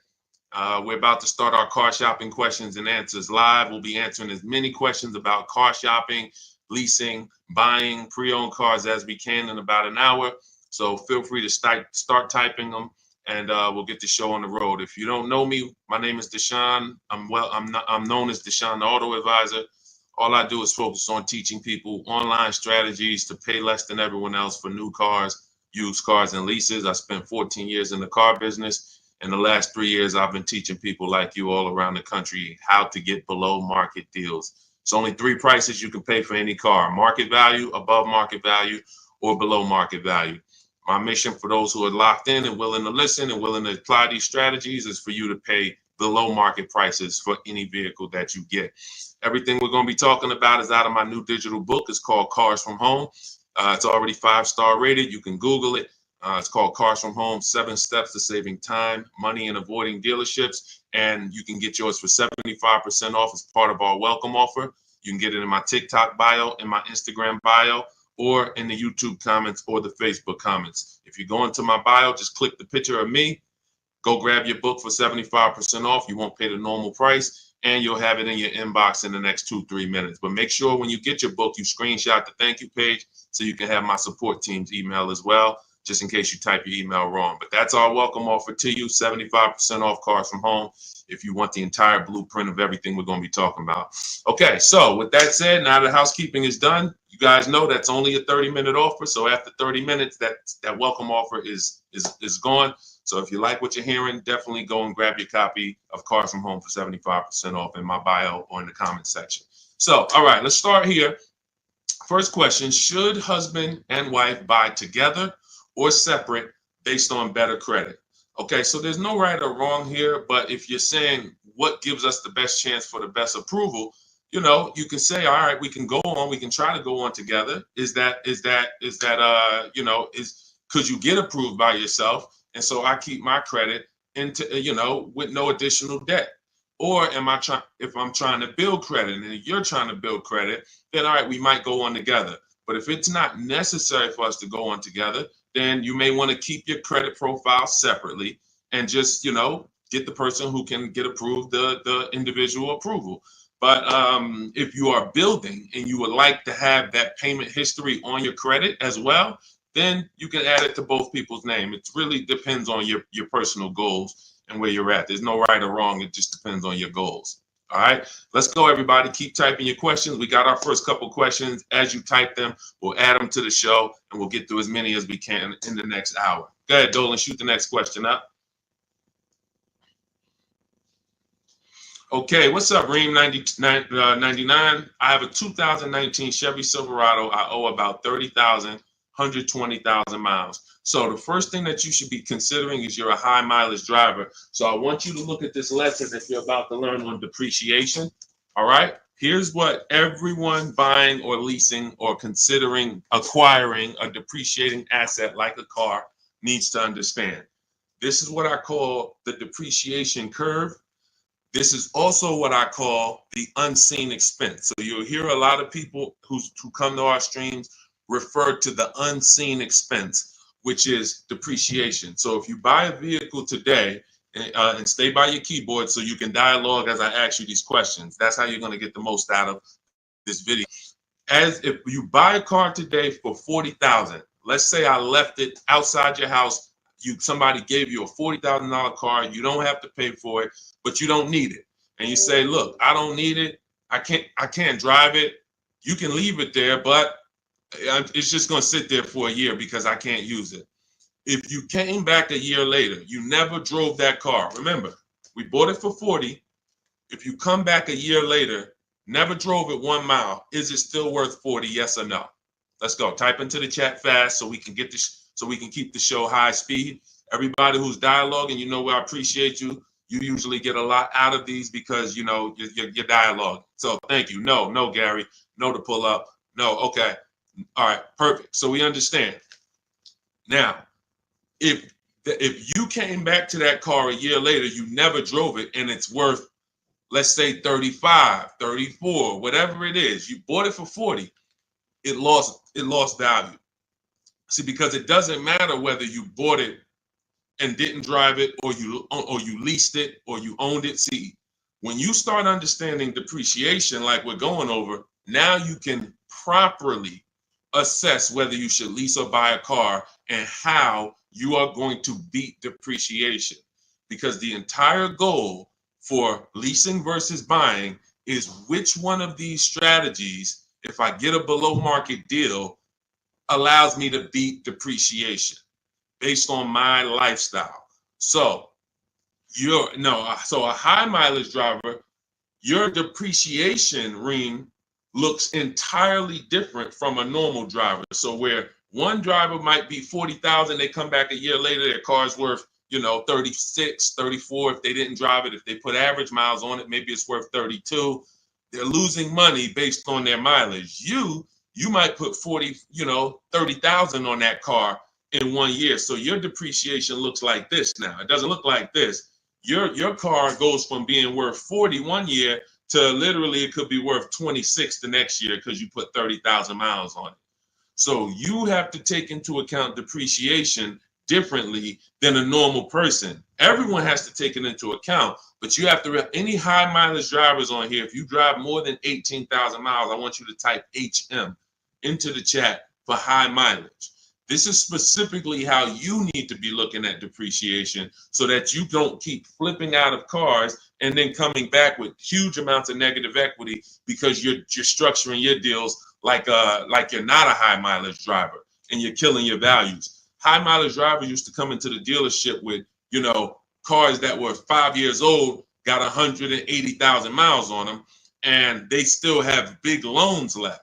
They still have loans that show they got a loan like a normal driver, 5-year loan, 6-year loan. This is what normal drivers can get based on their ownership. High mileage drivers, you cannot do that because all you're doing is pushing your losses to the back end. You might have a lower payment of $150 less, but what's going to happen is when you go to replace this car in 5 years, 6 years, if it still has a loan, now you're dealing with huge amounts of negative equity that you have to now roll over to your next vehicle or put 10, 15, 20 grand down so that you don't have that going to your next vehicle. So the smarter thing for you to do, Reem, is to figure out right up front, how many years are you keeping your next car?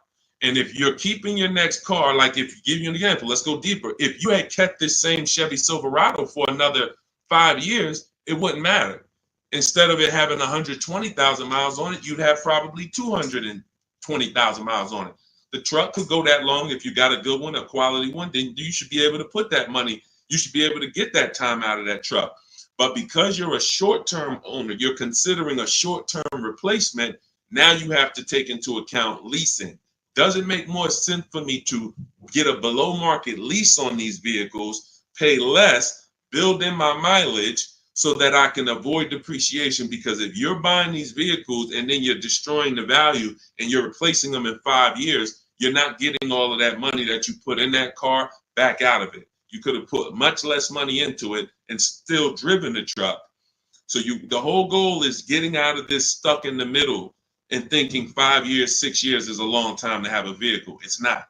You're still in short term because you're still in the big depreciation phase. See, once you get to about 8 years, that depreciation is going to start looking like this. So your truck this year is going to be worth about the same next year. It's not depreciating like this anymore, losing thousands and thousands every year. That's where you want to get to if you're buying. If you're not keeping the vehicle that long, you should not be buying, because all you're doing is riding the depreciation slide all the way down, and then you go and get another vehicle, ride it down again. Get another vehicle, ride it down again. You're never getting to the point where you could benefit like a long-term owner and stop losing value every single time. And if you're not keeping your vehicles 8 years, my rule is you lease. You shop for a below-market lease. Now, we could go a little deeper on that. If somebody has a follow-up question, this is about business. I assume you're making money from that truck. So if you're making money from that truck, then you should be structuring your deal and your finances in a way that gets you the short-term wins and doesn't push the losses to the back like a negative equity. Like I said, you got a $400 payment, but every time you replace the vehicle, you got 15 grand negative equity. Smarter thing to do would be to have a shorter loan, higher payment slightly, but then when you go replace the car's paid off. Now, instead of having negative equity, you might have something that's worth 5 grand, 8 grand that you could use as an asset. So that's what it's about. All right. When it comes to these understanding this is all in my digital book. You have to understand depreciation is step one. Cue up the next question, Dolan. Depreciation is next step one. When you go into a car transaction, your first question is to decide how I'm going to beat depreciation, through a below market lease or through a below market purchase. But if you do a below market purchase, which means you pay less than everyone else paid, but you should have leased, then you paid too much. There's no one on here, myself included, who can get a below market purchase and then replace that car in 3, 4, 5 years and have it be less money than we would have spent on a below market lease. A purchase is always much more, even with a great deal, than a lease would be with a below market lease. So this is what we deal with up front. Leasing versus buying is the first step in my book, the most important question. That's the foundation of our deals. Nothing more important than that. All right, go ahead, Dolan. All right, come on, keep typing the questions. I know we got a lot. We'll try to get through as many as we can in an hour. Okay, BMW X7, new or used. Okay, so if you're purchasing, which means you're a long-term person, you're going to beat depreciation through long-term ownership. Whenever you're purchasing, your goal is to beat depreciation through long-term ownership. So how many people have a vehicle? If you have a vehicle that you've had in your driveway for at least 8 years, I want you to type the number of years into the chat. Type the number of years into the comments if you had a vehicle more than 8 years, 10 years, type it in, 11 years, 13 years, 8 years, only if it's more than 8. I want to show you how you should be looking at purchasing and what your goal should be. What your goal should be when you buy. Okay, so I see somebody TikTok 15 years. I see, okay, brother, I see 11 years. Okay, anyone who has a car, if you have a vehicle in your driveway right now that you have had, William Smith, 12 years. Okay, if you've had it more than 8 years, type the number of years into the chat so that you can understand what we're about to break down here. Because you're asking Chuck T, new or used. This is totally based on budget. But after you decide what your goal is, which is a long-term purchase. All right, 9 years. I see you, Liz. All right, so when you look at keeping a vehicle as long as the people who just shouted out how many years they've kept it, this is what their depreciation looks like now. Some of them like this. Somebody like brother who he's had his vehicle 11 years, his depreciation is like this. What does that mean? If his vehicle today is worth $7,000, a year from now, it'll probably be worth close to 7,000, maybe 68, 62, 7. He's losing a very small amount through depreciation. He's beat depreciation. So that's the benefit of all the money he put into the car, is he now has a vehicle that is no longer depreciated. He could drive it for 4 or 5 more years. My father had a GMC Envoy that he's had since 2013. We bought it pre-owned for him. He's had it since then, paid it off 5, 6 years ago, and he's had that vehicle. It's been worth about $5,000 for the last 2 years, and he's going to sell it for close to that. So that's when you beat depreciation. Now, when you are not buying to keep that long, you are on the depreciation sliding board, which means you're going to lose thousands of dollars in value. So as long as you have decided I'm going for long term, which I call the 8-year rule, at least 8 years, I'm going to keep this vehicle so I can beat the depreciation, pay it off, and then I'll consider replacing it or keeping it longer. But it's going to be at least 8, or I should be shopping for a below market lease so I don't tie up money in this vehicle this long. So now you've decided I'm a long-term person, I'm purchasing new or pre-owned, strictly based on budget. Can we afford both? If we can afford both, then I have in step 3 in my book, and step 4, which is shopping, not buying. This is when I'm helping you make this decision of new versus pre-owned. Which value system are you operating with? Some people, if they know they're only getting a replacement vehicle every 8 to 10 years, they're going to go and get a new one because they're like, listen, I only do this once a decade. I want to make sure I have the latest and greatest. I could afford it, no problem. Some people, they say, you know, even though I could afford the new one, I want to go pre-owned. Let me try to knock 20%, 30% off my investment so I have even less money invested in the car. One person wants the latest and greatest. One person wants more value with a discount off of it, and they don't need the absolute latest. So that's the balance between new versus used. Can I get everything I need and want in a new car for my budget? Can I afford to get everything I need and want in a new car, BMW X7, for my budget? If yes, then you can go new. If your value say, listen, I could afford it, but I want to knock 30% off, 20% off, 20, whatever it is, whatever the below market used car deal would be for that vehicle, then they go that route. There's no right or wrong there. But if you can't afford to get everything you need and want in a new one, then your only option is to go pre-owned. But it's all based on the 8-year rule first. You should be buying to beat depreciation to keep at least 8 years. You're buying a depreciating asset. 3, 4, 5 years, 6 years of ownership is losses because you're not going to get the money back in resale when you're depreciating that vehicle the first 5, 6 years and then going and replacing it. You're not getting that money back. You would have been much better off getting a below market lease. Give you an example. Let's take a vehicle that's close, relatively close, price wise to that X7. Look at Teddy's, BMW. He has an electric BMW, so he got a bigger discount because there's rebates that he got. There's rebates that wouldn't be applicable on the X7, but it's a $73,000 vehicle. He's leasing it for $856 a month. That was his best offer. Now, one of the things we teach here, we do not buy a vehicle, lease it, buy it without looking at 5 offers, 5 options. If we're looking at a used car, we're looking at 5 options to make sure we're getting the best price. We do this from home. That's why my entire system, my book, everything is called Cars from Home. Cars from Home, because we're using the internet to do this. But you look at somebody like him, he paid $856 a month, no money down.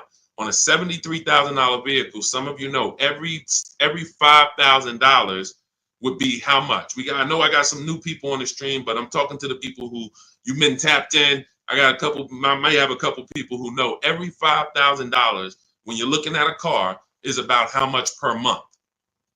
And you use this so that you never get scammed. When you know this, no one can throw, you need to know a basis of what a car should cost. And I'm gonna tell you why in 1 minute. Thank you, Anthony. Yes, $100. Great job. Anthony Perry knows $100.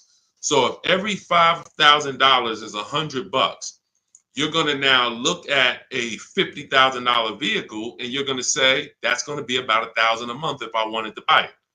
That doesn't take into account, okay, I might get a $10,000 discount. We're just talking about strictly looking at the base price, total price of the vehicle, asking price.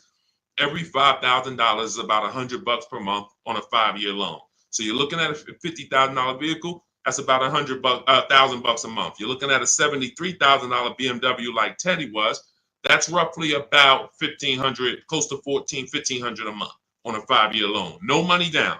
That's how we shop. No money down. We're just doing apples to apples. We may put money down later, but we need to know base numbers. This is base numbers. So look at Teddy. He's paying $856. You're never, if he was buying this vehicle, it would be $1,400, $1,500.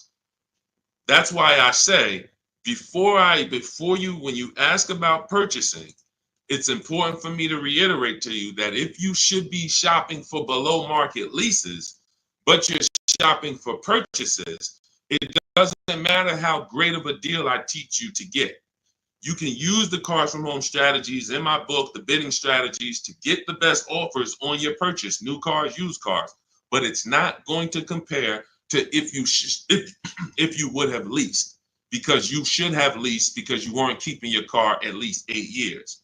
You can see he's $856 a month, and even if the deal wasn't that great, even if it was $1,000, he's still literally $400 or $500 less per month than if he had bought that car only to try to trade it in 3 or 4 or 5 years and go do it again. So the leasing versus buying is the biggest principle that you need to start your car deals with. There's nothing more important than that, and we want to make sure we drive that point home. Everything we're talking about is in my new digital book. It's called Cars from Home, 7 Steps to Saving Time, Money, and Avoiding Dealerships. You can get your copy for 75% off. That's part of my welcome offer to you.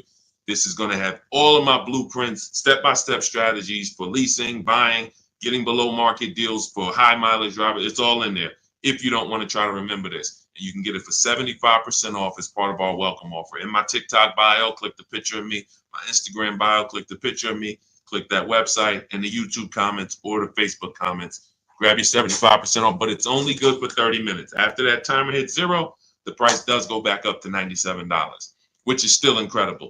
I get it at $97, but $24 is even better. All right, Dolan, shoot the next question up. All right. Cody, how much of a down payment is needed for trade-in with $10,000 negative equity? This is a great question. Depends on what you're buying the next vehicle for and what type of discount you got off the next vehicle. So give you an example. Let's take a dramatic discount like Milligan's discount. She got one of the largest discounts I've ever seen anyone get using our bidding strategies from home. Let me pull it up so that we can now.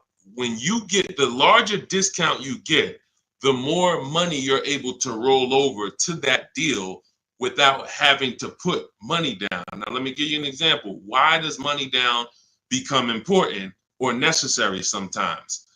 The banks have something called loan to value ratios. Loan to value ratios. So the banks may say, based on good credit, we will lend a customer 20% above the value of the vehicle they're buying. So if they're buying a $40,000 vehicle, we will lend that customer up to $8,000 more, which would be 20% of $40,000. Because the value of the vehicle is 40, the loan to value ratio is 120%. We can lend $48,000 on a $40,000 vehicle. So if a person comes in and they want to buy that $40,000 vehicle and they want to finance and add to the loan the taxes and any applicable fees, that might come out to be roughly $44,000. They'll qualify because the bank says you have up to $8,000. Now, let's say they want to bring a small amount of negative equity over to the deal, $4,000. So now they buy it for 40. They get they have $4,000 in fees and taxes, and then they have another $4,000 of negative equity that they add to the transaction. The bank will say you're still at no more than 20% above the value of the vehicle. We can approve this with no money down. The problem happens when a person wants to add $8,000 of negative equity on top of that. So now they're buying it for 40. They are getting taxes and fees added. That's 44. And then they want to slap 8,000 of negative equity on there. That's 52. The bank is going to say, no, we only will approve 20% above the vehicle's value, which is $48,000. So if you could get it down to $48,000, we'll approve it. If not, we can't approve it. The customer has to put the money down to make up the difference. So in that scenario, what you would be asking for would be above the bank's loan to value ratios. This is why I call negative equity the bad credit for people with good credit. This is why I want you to know the cause for most negative equity situations is you don't understand leasing and you're buying your vehicles rather than getting below market leases. You take out 5 and 6 year loans, you don't pay them off, you trade in vehicles, and you should be shopping for below market leases, but you continue to purchase. So you're going to continue to have negative equity in almost every case unless you start putting a lot of money down or start keeping your vehicles longer, paying them off, and then coming back and seeing how much money you could get back out of that, which I also don't recommend. But the last thing, which is very important, especially when you have large amounts of negative equity, is let's say that same $40,000 vehicle, you're using our strategies and you get a $8,000 discount. Or let's take a vehicle. Let's take Milligan's deal. Like I said, in her particular case, she got a $79,000 vehicle for $51,000. This is a Mercedes. It's an electric version. She used our bidding system. She got the biggest discount I've ever seen, and she can put any amount of negative equity on top of this deal because the bank is lending against this vehicle, this Mercedes, based on a $79,000 value. So their loan to value ratios for this vehicle would be 20% above $79,000. So if that's, let's say $80,000, 10% would be $8,000. So you're talking about $16,000 that they would lend above the $79,000. So they're looking and saying, wow, if this is a $79,000 vehicle, they don't care about what the woman bought it for. They don't know that. All they know is when the loan paperwork comes in, we're asking for less than what the loan to value threshold show. And they have other people that go and they pay list price. They go in, they have no strategies, and they just go in and say, all right, it costs $79,000, I'll take it, not realizing that, okay, I didn't negotiate. I overpaid by almost $27,000.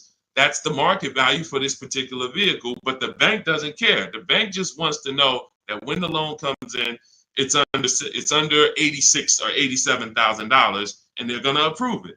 So the bigger discount you get, the more room you have to move negative equity over, and that's what you want to understand. If I had a large amount of negative equity, I would be choosing several vehicles, using our bidding strategies from home. If you want to do it your way, at least calling around, talking to managers, getting multiple offers. You want to talk to salesmen and managers, you can do that. But once you get the discount, any amount of negative equity that you bring over would now go on top of your selling price. So if you got a $10,000 discount, then you brought $5,000 of negative equity over, you would be well below the bank's loan to value threshold. So it's based off of how much negative equity you have, and then it's connected to how much discount you're going to get off the value of the vehicle, which is what the banks actually base the loan to value approvals on. And if you can do that, you don't need a trade, you don't need a down payment. And I hope that's clear. If you rewatch this, rewatch this segment, it'll be clear to you. If most people understood that and the cost for negative equity, we have a lot better world.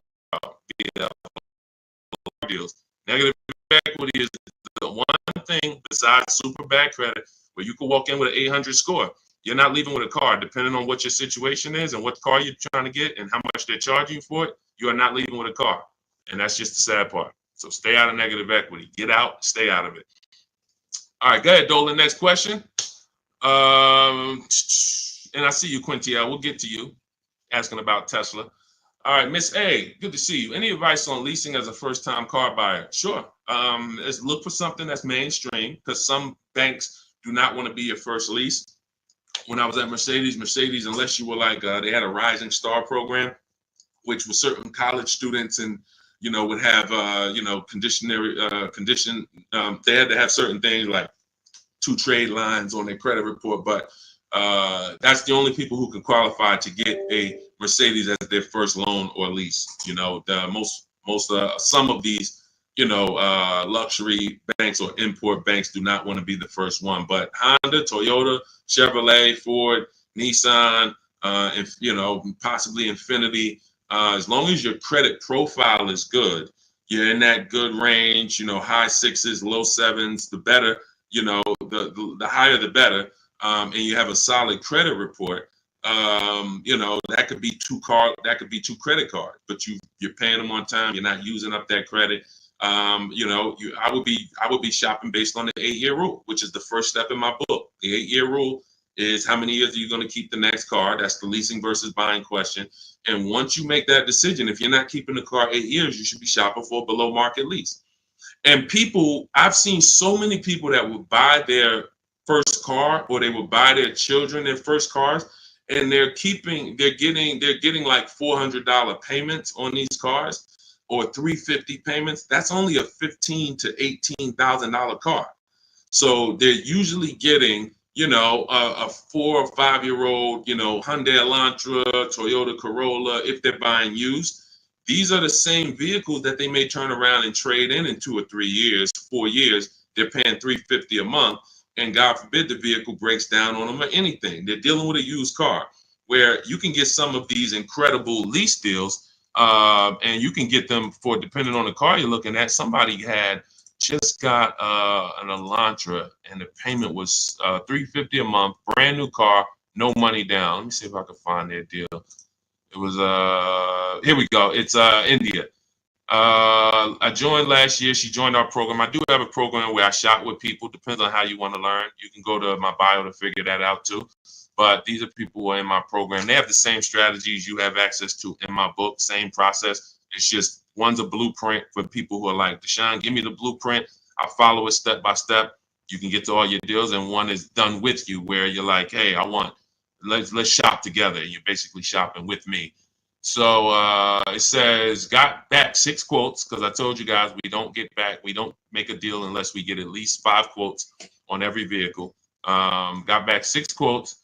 Fast forward 2024, I had to find a car in 2 weeks, so you don't need a lot of time to implement this. My process actually takes, max probably 3 days. If you needed a car in 3 days, we can get a below market deal that fast. I had to find a car in 2 weeks, so I got to work in about 5 days. I walked out with a 2024 Hyundai Elantra, 36 month, 12K, 365 a month, no money down. So this is a brand new vehicle, probably about a $26,000 vehicle. You know, no money down. So when we consider the fact that, as I said, some people are buying their family members, you know, $15,000 to $18,000 vehicles that have a 365 payment. Okay, do I want my people? Do I want my my child or whoever in a, you know, 2019 or 5-year-old or 4-year-old or, you know, 6-year-old used vehicle for $350 a month, $360 a month, or can I go out and can I lease a below market? Can I get a below market lease? Because again, there's a lot of people paying a lot more than what India just paid. So I don't want you to think that's the deal for everyone. That's a below market lease deal. You can look at the commercials and you'll see that anytime you go to a website to lease a Hyundai Elantra, that's not going to be the deal. $350 a month, $360 with no money down. They're probably going to say $279 a month with $3,500 down plus tax and fees. And again, the key is this is a below market deal that India got using my blueprints, using our shop from home strategy where we don't talk with dealers. So that's the thing. I would most likely say I want my child or my spouse or whoever in a new vehicle for the same payment rather than a used one. So that's it. So everything we're talking about is in my new digital book. It's called Cars from Home, 7 Steps to Saving Time, Money, and Avoiding Dealerships. You can Google it. It's already 5-star rated. In fact, before we go to the next question, I wanted to pull in some of these reviews. Thank you to everybody who has reviewed the book. And I appreciate it. I just grabbed a couple random ones. Says here, this book is a must have if you're thinking of getting a new or used car. So much has changed in the process since I bought my first car 40 years ago. Think of it as a workbook. So even though you finish the book, you will refer back to it several times in the process. Deshone takes you step by step through the process and has videos to support the steps that I do. That's a surprise in there. For those of you who have the book, you know I link to certain videos to help you understand things better. I feel better prepared to go out, get the deal I want for my next car, and I know that I didn't get taken advantage of by a dealer. Thank you, Marguerite. Appreciate you. Again, you can get your copy as part of our welcome offer to you for 75% off. Books normally $97. You go to my TikTok bio, click the picture of me, go to my Instagram bio, click the website that says 75% off, or you can go to my Facebook comments or the YouTube comments to activate your 75% off. But it's only good for 30 minutes. If you visit it and that clock started ticking down, once it gets to 0, the price does go back to $97. So go get your book, screenshot the thank you page so you'll have the support team's email, and come on back to the show. Go ahead, Dolan, shoot the next one in. Oh, Dominique said, buy the book, y'all. I bought a used car using Cars from Home strategy. I saved so much money and time. It was not hard either. If you follow the steps, Deshone literally does it for you. That's it. That's a fact. Thank you, Dominique. That is a fact. Like, you're not using your stuff anymore. You're using my stuff. So that is, if you leave your stuff. That's why I represent Unlearn, Relearn, because when you decide you want to unlearn your way of car shopping and you want to do it the Cars from Home way, that's all you need. As long as you have a computer and you can copy and paste and send emails and visit websites, you can win. That's all you need. But you do need to be able to use a computer and copy and paste. That is a requirement. And everyone may not be able to do that. If you have somebody in your family that's good with copying and pasting and sending emails, that's all we need to win. All right. Thanks, Dominic. I appreciate that. Go ahead, Dolan. Shout out to the sharers and shout out to everybody running the likes up on TikTok. Thank you to everyone who hits the share button. Whenever you hit the share, tag your best friend, tag one friend in, because they may be car shopping this weekend. Right now, they might be going to a dealership later, and you have no idea. Most people are overpaying by thousands. There's only 3 prices you can pay with cars. Market value, that's what everyone pays. Above market value is what the worst negotiators pay. And below market value is reserved for people who are putting dealers against each other. Negotiators can get market value for negotiators. So even if you're a great negotiator like I am, obviously I was a great negotiator selling cars for 14 years, but even if I was a great negotiator, I'm still going to get market value, because the only way I could guarantee below market value is by looking at multiple options, the same way you buy a TV. You go buy a TV, you're looking at multiple TVs, Walmart.com, Amazon.com, all these different sellers from Amazon, Best Buy. So that's the only way you can guarantee a below market price for your TV, is looking at multiple offers. You could go to Walmart and say, all right, I got a TV, $700. Was it market value? Was it below? Or was it above? You don't know until you look at all the market, and that's what we do. That's what Cars from Home is about. Okay, Alan Carter, 35 years in the car business. Your advice is spot on. Thank you, sir. I appreciate that. Thank you so much. All I want to do is help people find the 20% of car dealers and salesmen who are honest, who want to compete, who want to take care of their customers. That's the 20%. But 80%, we have proven that, working with hundreds of people personally, thousands around the country, we've proven that you must get 5 offers on every car, because 80% are going to be overpriced. Doesn't matter how much you negotiate, they're not going below a certain amount. So when they tell you, hey, Shantola, thanks for coming in, but this is the best offer we can do, that does not mean that's the best offer any Nissan dealer can do. That means that's the best offer Nissan of Bay Ridge can do. That's the best offer Nissan of Hudson County can do. But there are several Nissan dealers competing, and we need to get competitive offers to see who's the 20% of dealers who are going to beat all their competition. And we only do this from home. Go ahead, Dolan. Great questions today. Let's go. Keep typing. Let's get to as many as we possibly can. Does your process work when leasing a Tesla? Yes and no. My parameters for overpaying for a lease should never be broken. They're based off the 1% rule. So how did we come up with the 1.5% rule for knowing bad lease deals? We had to look at what a great lease deal was. And the 1% rule has been around since way before I started leasing cars. So you take the MSRP of the vehicle, the total MSRP, you type that in, and you multiply the total MSRP by 1%. And if your lease payment with no money down is under that, you stole the vehicle. It's a steal. I call it a steal. So we have 3 different ways we look at leases: a steal, a deal, and when it's time to chill. Very simple. A steal is 1% or less. So what does a 1% look like in real life? Look at somebody like Greg. Greg leases his $56,000 Kia EV6 Win, $527 a month. No money down, 12,000 miles per year. Now you can adjust this miles. You can get 15,000, 18,000, 25,000. But the way we shop is based on 12,000 miles per year. That's how we judge the 1% rule. So another 1% deal, less than that. You know, Zafrina uses our strategies, uses what's in my book. She puts the dealers against each other. She gets multiple offers. You can see she used all the scripts, my email scripts. We don't talk. She gets $579 a month on this $65,000 Jeep Grand Cherokee. You look at somebody like, where is Rosalie? Rosalie Ansley is another 1% lease deal. 2024 Infinity truck, $58,000, $554 a month, no money down, right under 1%. And he's driving something he likes. This was a vehicle he got for his father a couple days ago. So this is a 1% lease. So now we say, when I started telling people about leases in my videos, I knew people were going to go out and get bad lease deals because they just literally don't know how to make people bid, and they're just going in trying to negotiate, not realizing a lease is going to look better than a purchase.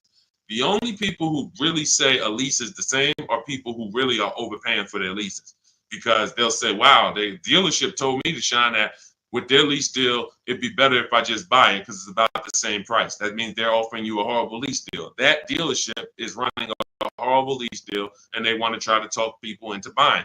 But normally a lease, when you look at like these deals, is, you know, these are hundreds of dollars less per month than they would be to purchase, hundreds less. So now we say, well, how do we know a bad lease deal? You're paying too much money for a car you're giving back. It's very simple. A bad lease deal is just that. You're paying too much money for a car or vehicle you are giving back in 3 years. That's another reason we don't do 4-year leases at all. Because when you add up all the payments, you look and say, wow, I leased a $40,000 vehicle and I paid $28,000 for that vehicle over 4 years. Then I gave it back to them. You paid off almost the whole vehicle and then gave it back to them. That's why 4-year leases are horrible. But you're only judging your lease value by how much you're paying over time and how much did it cost me to drive that $40,000 vehicle for 3 years. Did it cost me $13,000 to drive it over 3 years? $17,000 to drive it over 3 years? $20,000 to drive it over 3 years? What did it cost me? And that's what the 1% rule is basing it off of. If you're looking at a $40,000 vehicle, you get a payment of $400 per month. It costs you 400 times 36, cost you $14,000 to drive a $40,000 vehicle over 3 years. That's much less than the normal depreciation of that vehicle. So we go up to 1.5%. So 1.5%, anything above that, you're paying too much for a vehicle that you're giving back. There's no value in leasing that vehicle. And when you compare it to other vehicles, because every vehicle has a different lease program, there's so many other vehicles you can lease and get a lot more value, drive a whole lot more car MSRP wise, and have the same amount of money coming out of your bank account. So that's why the 1.5% rule is our anchor for overpaying. And even though Tesla does not negotiate, Quintiel, because this is all to answer your question, Tesla does not negotiate. You order your car, they have a one price system. When you do your lease for 12,000 miles per year, no money, just giving them first month's payment. You divide that into the MSRP of the Tesla. Is it under 1.5? So I don't care that Tesla. So Tesla doesn't allow us to make dealers bid against each other because every Tesla is going to be the same price from California to New Zealand to New Hampshire to Connecticut. They're the same price. So what we have to say is the lease program good that Tesla is offering? And if I divide my monthly payment into my MSRP and it's under 1.5, closer to 1 the better, the lower the better. But we need to judge that. That's how we would judge that. So when that's the part of our process that would still be applicable when leasing a Tesla. And if you have a vehicle you're replacing, or when that vehicle is up, our system for selling leases, assessing our equity is still applicable because we don't return a lease without checking equity. This is step 2 in my process. If you have a lease, or if you have ever at any point in your life dropped off a lease to a dealership without checking for equity, type me in the comments. Type me in the comments. If you have returned a lease and you did not assess your equity, and matter of fact, I know there's a lot, you might be like Deshone, I didn't even know you could sell a lease. If you didn't know you could sell a lease, just type a question mark. I didn't even know it was even possible for me to sell a lease, much less turn around and have a process for how I sell it or how I analyze. Okay, Faith, I see. I never done that. Dwayne Castro, me. Okay, perfect. So what we do is, this is step 2 in our process. We assess our equity on any vehicle that we are replacing because we don't trade. We don't trade. Some of you know that. So the equity assessment is how we don't give dealers back money. So if your car on the market is worth $19,000 and you go drop it back to a dealership, but they could buy that car for $16,000, now you just lost $3,000 of equity because they're going to buy that vehicle and they're going to resell it based on a market value of 19. So what we do is we make sure before we return any lease, we are checking the market value, getting 6 offers to see if is the price that a dealer can buy our lease for, is that a price that is a price that's higher than our is our market value higher than the market? Let me break it down like this. Let's say the dealer buyout price is $19,000, but your highest offer market-wise is $24,000. That means you have $4,000 to $5,000 of equity that we could cash out, let CarMax, Driveway, Carvana, Kelly Blue Book Instant Cash Offer, AutoNation, Car Gurus, one of these buyers that we use, this is all in my book. This is step 2. We get these online bids. We're going to let them buy the vehicle and then we'll make $3,000, $4,000, $5,000 once we sell it to them. And I've helped hundreds of people do this. There's several videos on my pages where you can see people that are commenting, man, I use your strategies. I made 7,000, 8,000, 10,000, especially during the pandemic, because every vehicle was worth $7,000 to $12,000 more than it's worth today, more than it would be worth in a real market. And I told people for 2 years straight, once I started talking about this, I said, listen, cash out now. If you have a vehicle, cash out. We help people cash out $5,000, $7,000, $10,000, $12,000, put that money in their bank, release or rebuy below market. And some people can say they capitalize on a once in a lifetime market that none of us have ever seen before. Strictly based on the equity assessment. This is all in my digital book. This is, if you're like Deshone, I don't even want to remember half this stuff. I'm not going to remember it. You can get my entire blueprint that teaches everything about below market leases, below market purchases, below market new cars, used cars, making banks bid, equity assessment, selling leases. All of that is in my book step by step. And you can get your copy for 75% off for 30 minutes only. It's my welcome offer to you. I want to give you incentive to get the book now so you can pay less, 75% off. In my TikTok bio, go to that picture of me, go to the Instagram bio, click that link, click the button that says 75% off new book. Get your copy. Make sure you screenshot the thank you page. If you're on YouTube, your 75% off link is in the comments. Facebook, it's in the comments, but it's only for 30 minutes. After that, the price does go back up to $97, which is worth every penny, but $24 is better. So go get your book and then come back to the show. Go ahead, Dolan. Great question so far. Let's keep going. Does this work the same way for Canada? Scott, I'm not sure. I do believe that most would be applicable. I do believe that most. The difference is going to be the websites. So we're using our multiple marketplace strategy for shopping for used cars. We're using 8 marketplaces. Used to be 9, but Vroom went out of business. So we're using Carvana, we're using Carvana, CarMax, Driveway, eBay Motors, Cars.com, CarGurus.com, Carfax.com, and Autotrader.com. Those are 8 marketplaces that we use to shop for our used cars. I don't know if they're the same in Canada. I don't know if they're different. When we're shopping for our new cars, we use what I call, what's in my books, it's in step 5, it's called the 25 to 5 strategy. We're going to reach out to 25 dealers online. It takes us 20 minutes. You're using my email scripts. In 90 minutes, you're going to have quotes back from all of these dealers to be able to get at least 5 to 7 quotes. So out of the 25, you're going to get 5 to 7 quotes. That's why it's called the 25 to 5 strategy. We're going direct to the dealers' websites. So I give you links to the dealers. As long as these dealerships have similar websites set up in Canada, then everything is going to be the same.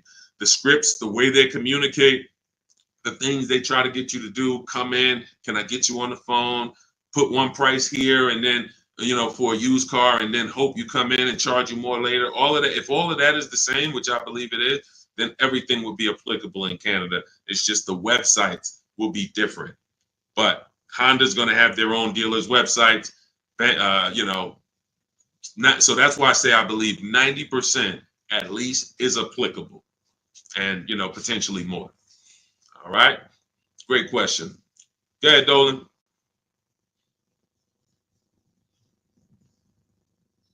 I have the book. Great job, and make sure you guys send me your emails, just like Tiffany did.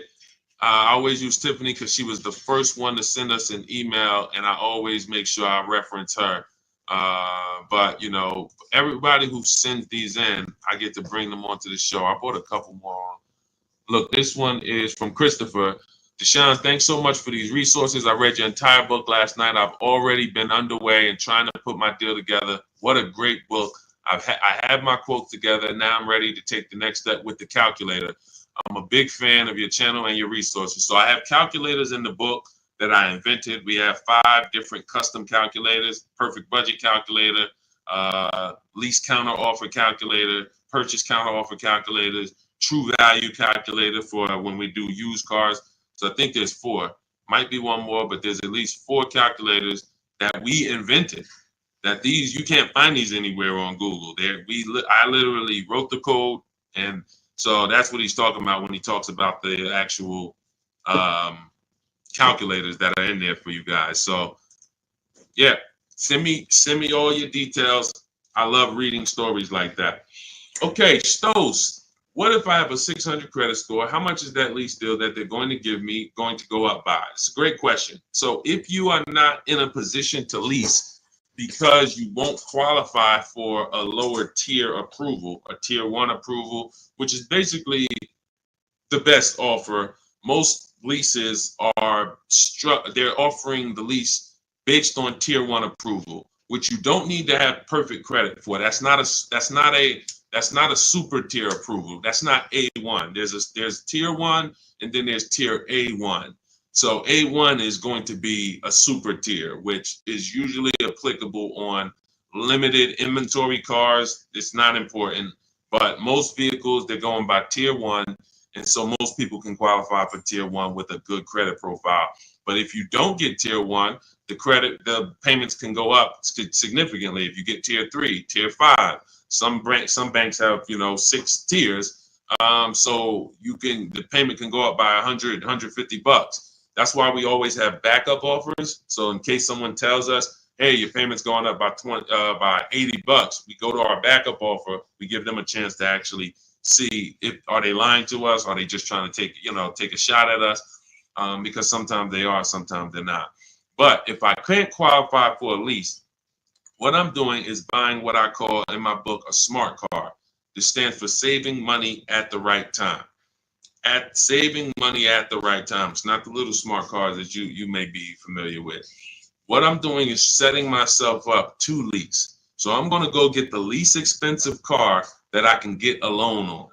That is the goal of a smart car, to have the least expensive quality car. It must last. Car cannot be breaking down. It's the least expensive quality car that I can get a loan on. $10,000 loan, $12,000 loan. So now I'm going to get the smallest car that I can get, maybe like a Hyundai Elantra or something that was like 24, 25,000 new. And I'm looking to get it around 10,000. So it doesn't have to be too old. Now I'm getting that vehicle. I'm going to drive that vehicle for 2 years, establish a payment history. My payment should be no more than $250 a month. You're talking about a $10,000 loan. So now I got an easily manageable payment. I got a car that is dependable. I trade out of that into a lease in 2 years. But what some people do, which is what I don't recommend you do, when you're trying to qualify for a lease, that should be the goal. It should be, I'm buying this vehicle right now that I'm getting is going to set me up for my lease in 2 years. Now, some people will go, I just got to have what I want now. And they'll go and they'll get the Dodge Charger with the Hemi engine, or they want but they know that, all right, I'm going to go and get a $25,000 vehicle. But because you have a lower credit score, you're going to pay 18, 20, 25% interest. So now when you go to replace that, first of all, in 2 years, you got to make it to 2 years with a high payment, a car that most likely wasn't a quality car, because you're stretching. When I say you're stretching, if you're trying to get a $25,000 Dodge Hellcat, that vehicle probably has 80,000 miles on it, no warranty. So you're getting you're not getting a quality one. You're getting the one you can afford, which is going to be high miles, older, and now you have this high payment, high interest. So when you go to replace that car in 2 years and try to go into a lease, you're going to have a huge amount of negative equity, maybe $8,000, $9,000, $10,000, $15,000 of negative equity. So when you try to go into that lease, you're not going to even be able to make the lease make sense, because you're bringing all this negative equity over from the old car. So that's why I say you discipline yourself. You drive something, least expensive car, because you're building. You're building. We haven't earned the right to get what we want, but if I discipline myself for 2 years, drive a vehicle that is the least expensive, reliable vehicle that'll do the job for me, 2 years down the road, I got 2 years of payment history. I traded out of that into my new lease, and I'm driving a brand new car from that point on. That's the plan if I didn't have good credit, but I knew I need to get to the point where I could lease. That's exactly what I would do. All right, great question. Go ahead, Dolan. Scott Johnson hold on. Ahmed, the payment includes money factor and taxes. So what part of the lease is too much? It's too much based on the total amount for a vehicle you're not going to own. So when I leased my $35,000 Jeep Grand Cherokee, I got it for $330 a month. This was in 2018. So 2018, I paid $330 a month, and then I drove off. It was a 39-month lease. So over 39 months, I paid $12,870 for a $35,000 vehicle. Plus taxes and fees, it would have been probably $39,000. So $12,000 it cost, $12,870 it cost me. When you are leasing, the only thing you are considering is how much does it cost me to drive this vehicle over 3 years. The lower, the better. And that's how I look at cars, and that's how I teach all people who do cars from home, all the cars from home insiders, look at leases and say it's a value play. That $40,000 vehicle, what's the below market lease on that? We get below market leases by making dealers bid. That's what the whole cars. That's a huge part of what the cars from home system is. You're not going to get the below market deal negotiated because you don't know what the market is. 80% of dealers are overpriced. So 4 out of 5 dealers are not going to give you a below market offer. They're going to hold more profit. They'll give you a discount, but they're not going to beat all their competition and give you the biggest discount. That's why we get multiple offers. Once we look at the below market lease, we can determine how much we're paying for this vehicle over a 3-year period. And the lower the better. Because again, we're comparing it to the 1% rule. So the 1% rule has been around. It's literally, I'm driving new vehicles for cents on the dollar. A 1% lease, $400 a month for a $40,000 car, no money down. The same $40,000 car would be $800 a month to buy, based on the fact we know every $5,000 is $100 a month. So $40,000 on a vehicle, that would be $800 a month. That's not including taxes. So you're talking $800 a month, $850 a month to buy a $40,000 vehicle on a 5-year loan. A 1% lease is $400 a month. So we're always judging the lease by how much am I giving them over a 3-year period to drive this vehicle. And, there is a point in time where you're paying too much for a vehicle you're giving back. And that means you signed a bad lease deal. Go ahead, Dolan. All of this is in my book. I teach you about the 1.5% rule and why we don't sign leases over 1.5%. All of this is laid out step by step. That's a huge part. When you hear me say rules, the 1.5% rule, the 8-year rule, these are principles. These are boundaries in our Cars from Home blueprint that we don't step over. We don't. And there's one thing, if you step over, great. That's on you because you're an adult. But it's another thing to know you're actually stepping over a boundary. And that's what we didn't have in the past. We didn't have boundaries that we knew we were stepping over. When is your loan too long? Well, in real estate, you have boundaries. That's why who would sign up for a 40-year mortgage? Type me. Do I have anybody in here willing to sign up for the 40-year mortgage? Anyone? Anyone willing to sign up? You're a smart person. Anyone? You could get a $600,000 house for the same payment as a $400,000 house potentially. Anybody signing up for a 40-year mortgage? What about a 50-year mortgage? What about a 50-year mortgage? No. Most people know, Deshone, the longest mortgage we're gonna get is a 30-year mortgage. Some of you go for 15 years to pay it off quicker, but you're not doing 40, you're not doing 50. Because that means I can't afford this vehicle. Boundaries. That's industry established boundaries. That means I can't afford this house. If I have to take a 40-year mortgage, 50-year mortgage just to afford it, I can't afford it. That's the same thing we bring. That's one of the boundaries we bring to car buying. We don't do loans longer than 72 months. 6-year loan is the longest loan that we will do on a car. It just leads to problems. Most of the people who've had problems with cars, horrible problems. They still have loans on them. Cars breaking down. They should be putting money to the side every year for maintenance, but they can't because they're still making a $500, $400, $800 car payment, and the car is 11 years old. These are issues. These are boundaries that we don't step over. That's why you'll learn in my book, The Rule of 72 and the 10th birthday. 6-year loan is the max. Car should be paid off by the 10th birthday. These are boundaries. That's what we bring. Dion Harvey, would you pay 16 for a Mercedes Benz with 113,000 miles? No, unless you can pay cash for it, you most likely are going to end up in a tough position, and I'll tell you why. If you can pay cash for it, then you can put away money for the maintenance and for the upkeep.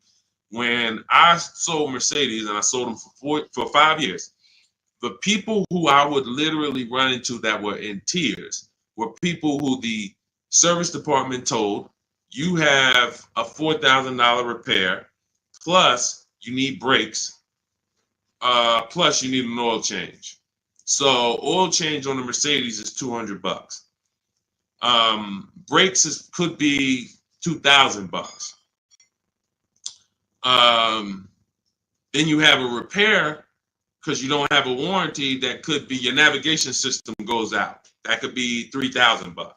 So literally you're looking at $6,000 and you still have a car payment and you still have insurance and you still have gas. So this is something I call the 4 expenses that we take into account. How we're going to acquire the car, insurance, gas, and maintenance and repairs. So these are the 4 expenses. And what gets people with Mercedes, BMWs, Range Rovers, Porsche, anything that's expensive to maintain and repair is nothing when something breaks, nothing costs $100. So it's not that they can't afford it. They can't afford to do that and make their car payment. So that's why I said, if you're going to pay cash for the 16 Mercedes and you've screened down title, history, service records, accident history, and then you've done a market assessment. This is all stuff I teach you to do step by step in my book when we're buying a used car. Then you can pay cash for it. But if you can't pay cash for at this point, 8-year-old car with 113,000 miles on it, then you really can't afford that car. Go ahead, Dolan.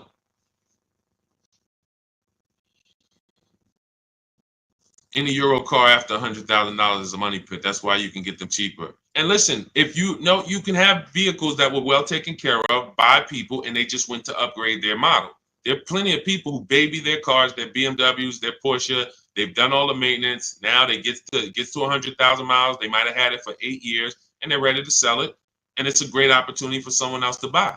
But you have to be able to afford these cars. And you have to be able to avoid, if you can't afford to repair and maintain them, then you can't afford these cars. So that's the principle. And again, I'm somebody who's worked. My most expensive car I ever sold was a $435,000 SLR McLaren. So I've had plenty of people who had, $200,000 Maybachs and, $180,000 S63s. Like, there are principles of affordability that safe people, conservative people follow to make sure they're not getting in trouble buying these expensive vehicles. And then there's people who don't have these principles and they're buying less expensive vehicles, lack of quality, and they're basically shoehorning their way into the vehicle with a loan, but they can't afford the vehicle because they can't afford to maintain it.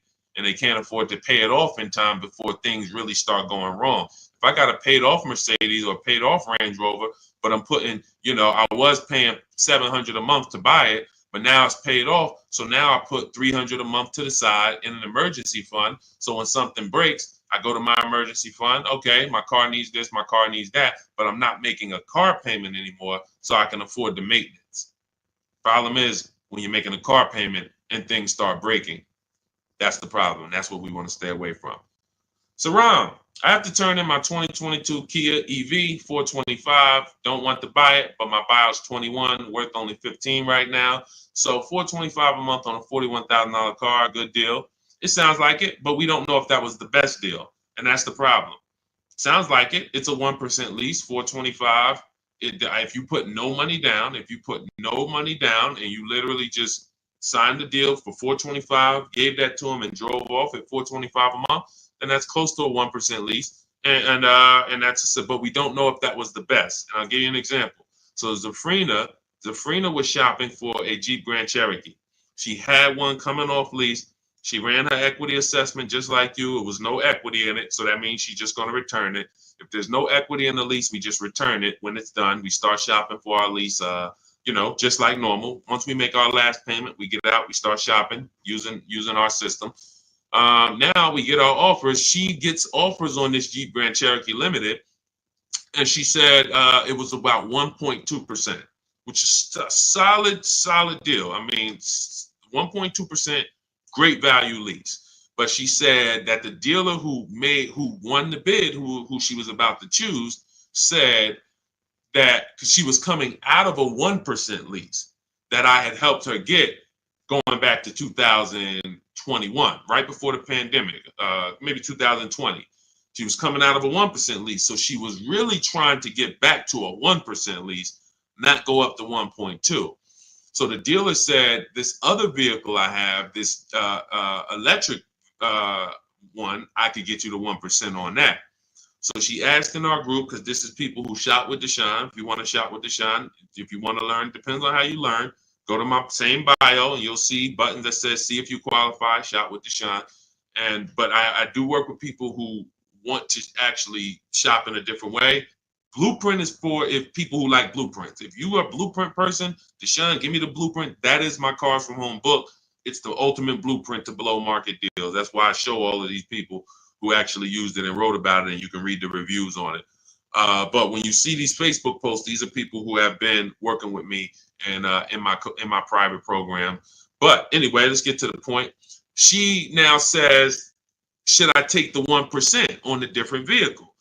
I said, you got to you have to reach out to all the dealers that emailed you about the original Jeep Grand Cherokee and now give them a shot, because now that guy might be offering you 1%, but you don't know, is that the best deal? Just because he was going to give you the best deal on the normal version, he beat everyone else. That does not mean he's giving you the best on this electric version. He could be using this as an opportunity to make a little more money on you.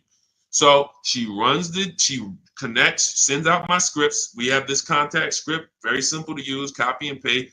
She sends it out on the electric version. The winning bid comes in at $579 a month, which ends up being a 0.88% lease. So yes, when we look at a 1% lease, we might say, hey, when you're asking, hey, this was a 1% lease, was that a good deal? Yes, it is a good deal. Yes, it is a steal. 1% is a steal. Does it mean 405 was not available on this vehicle? No.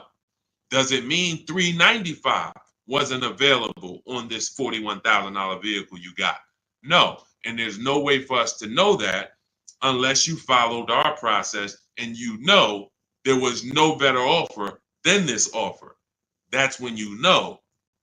And that's all we care about. We want to guarantee we got the below market lease. We want to guarantee we saved all the money and got the below market discount on the purchase. We want to guarantee that on our used car that we're buying, we got the below market price. And that was the least expensive option within 100 miles of me, 150 miles of me.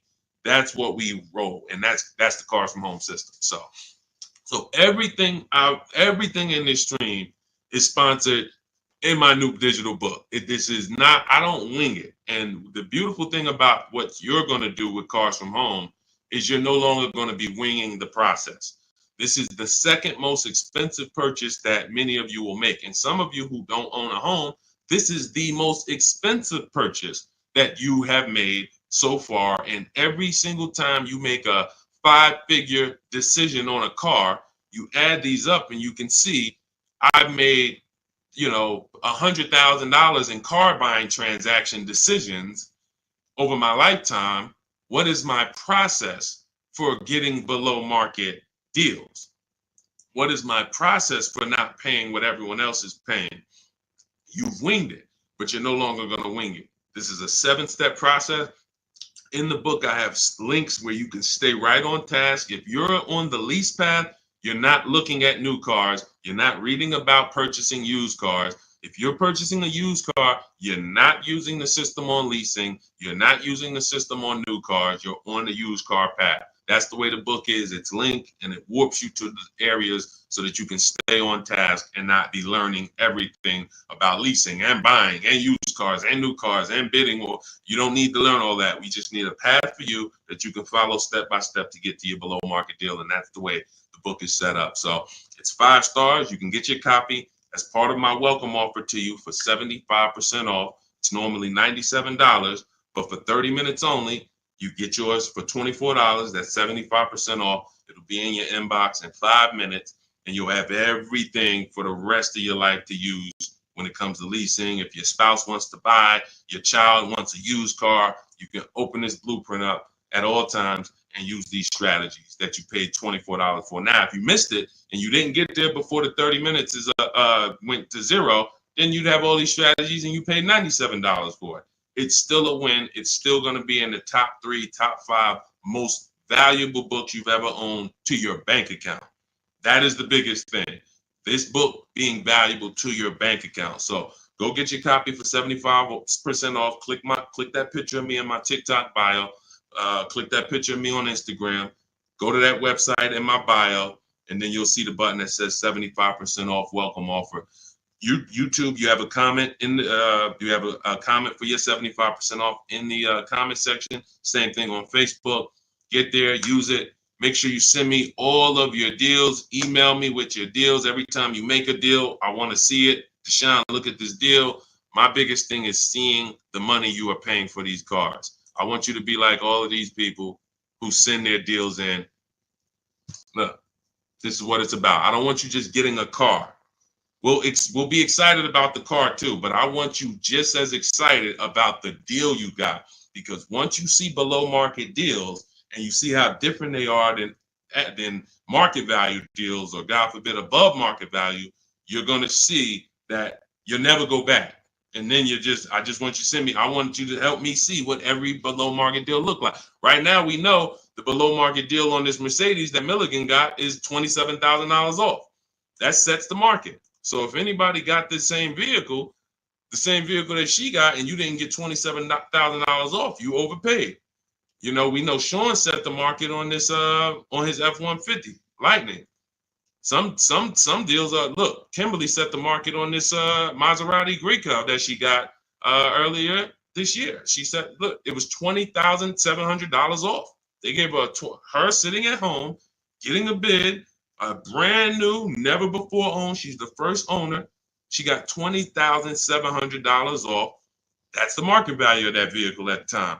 If somebody got $10,000 off, they paid. That's an average deal. They overpaid by $10,700. So we get to set the market for these vehicles using these shop from home strategies, and that's what I want. I want you empowered. I want you guaranteeing that you save, that no one else paid less than you. And that's the empowerment. You do that right from home, right from your living room. So I will see you all on the next stream. Grab your book. I'll see you inside the book. And God bless you. Let's keep unlearning and relearning.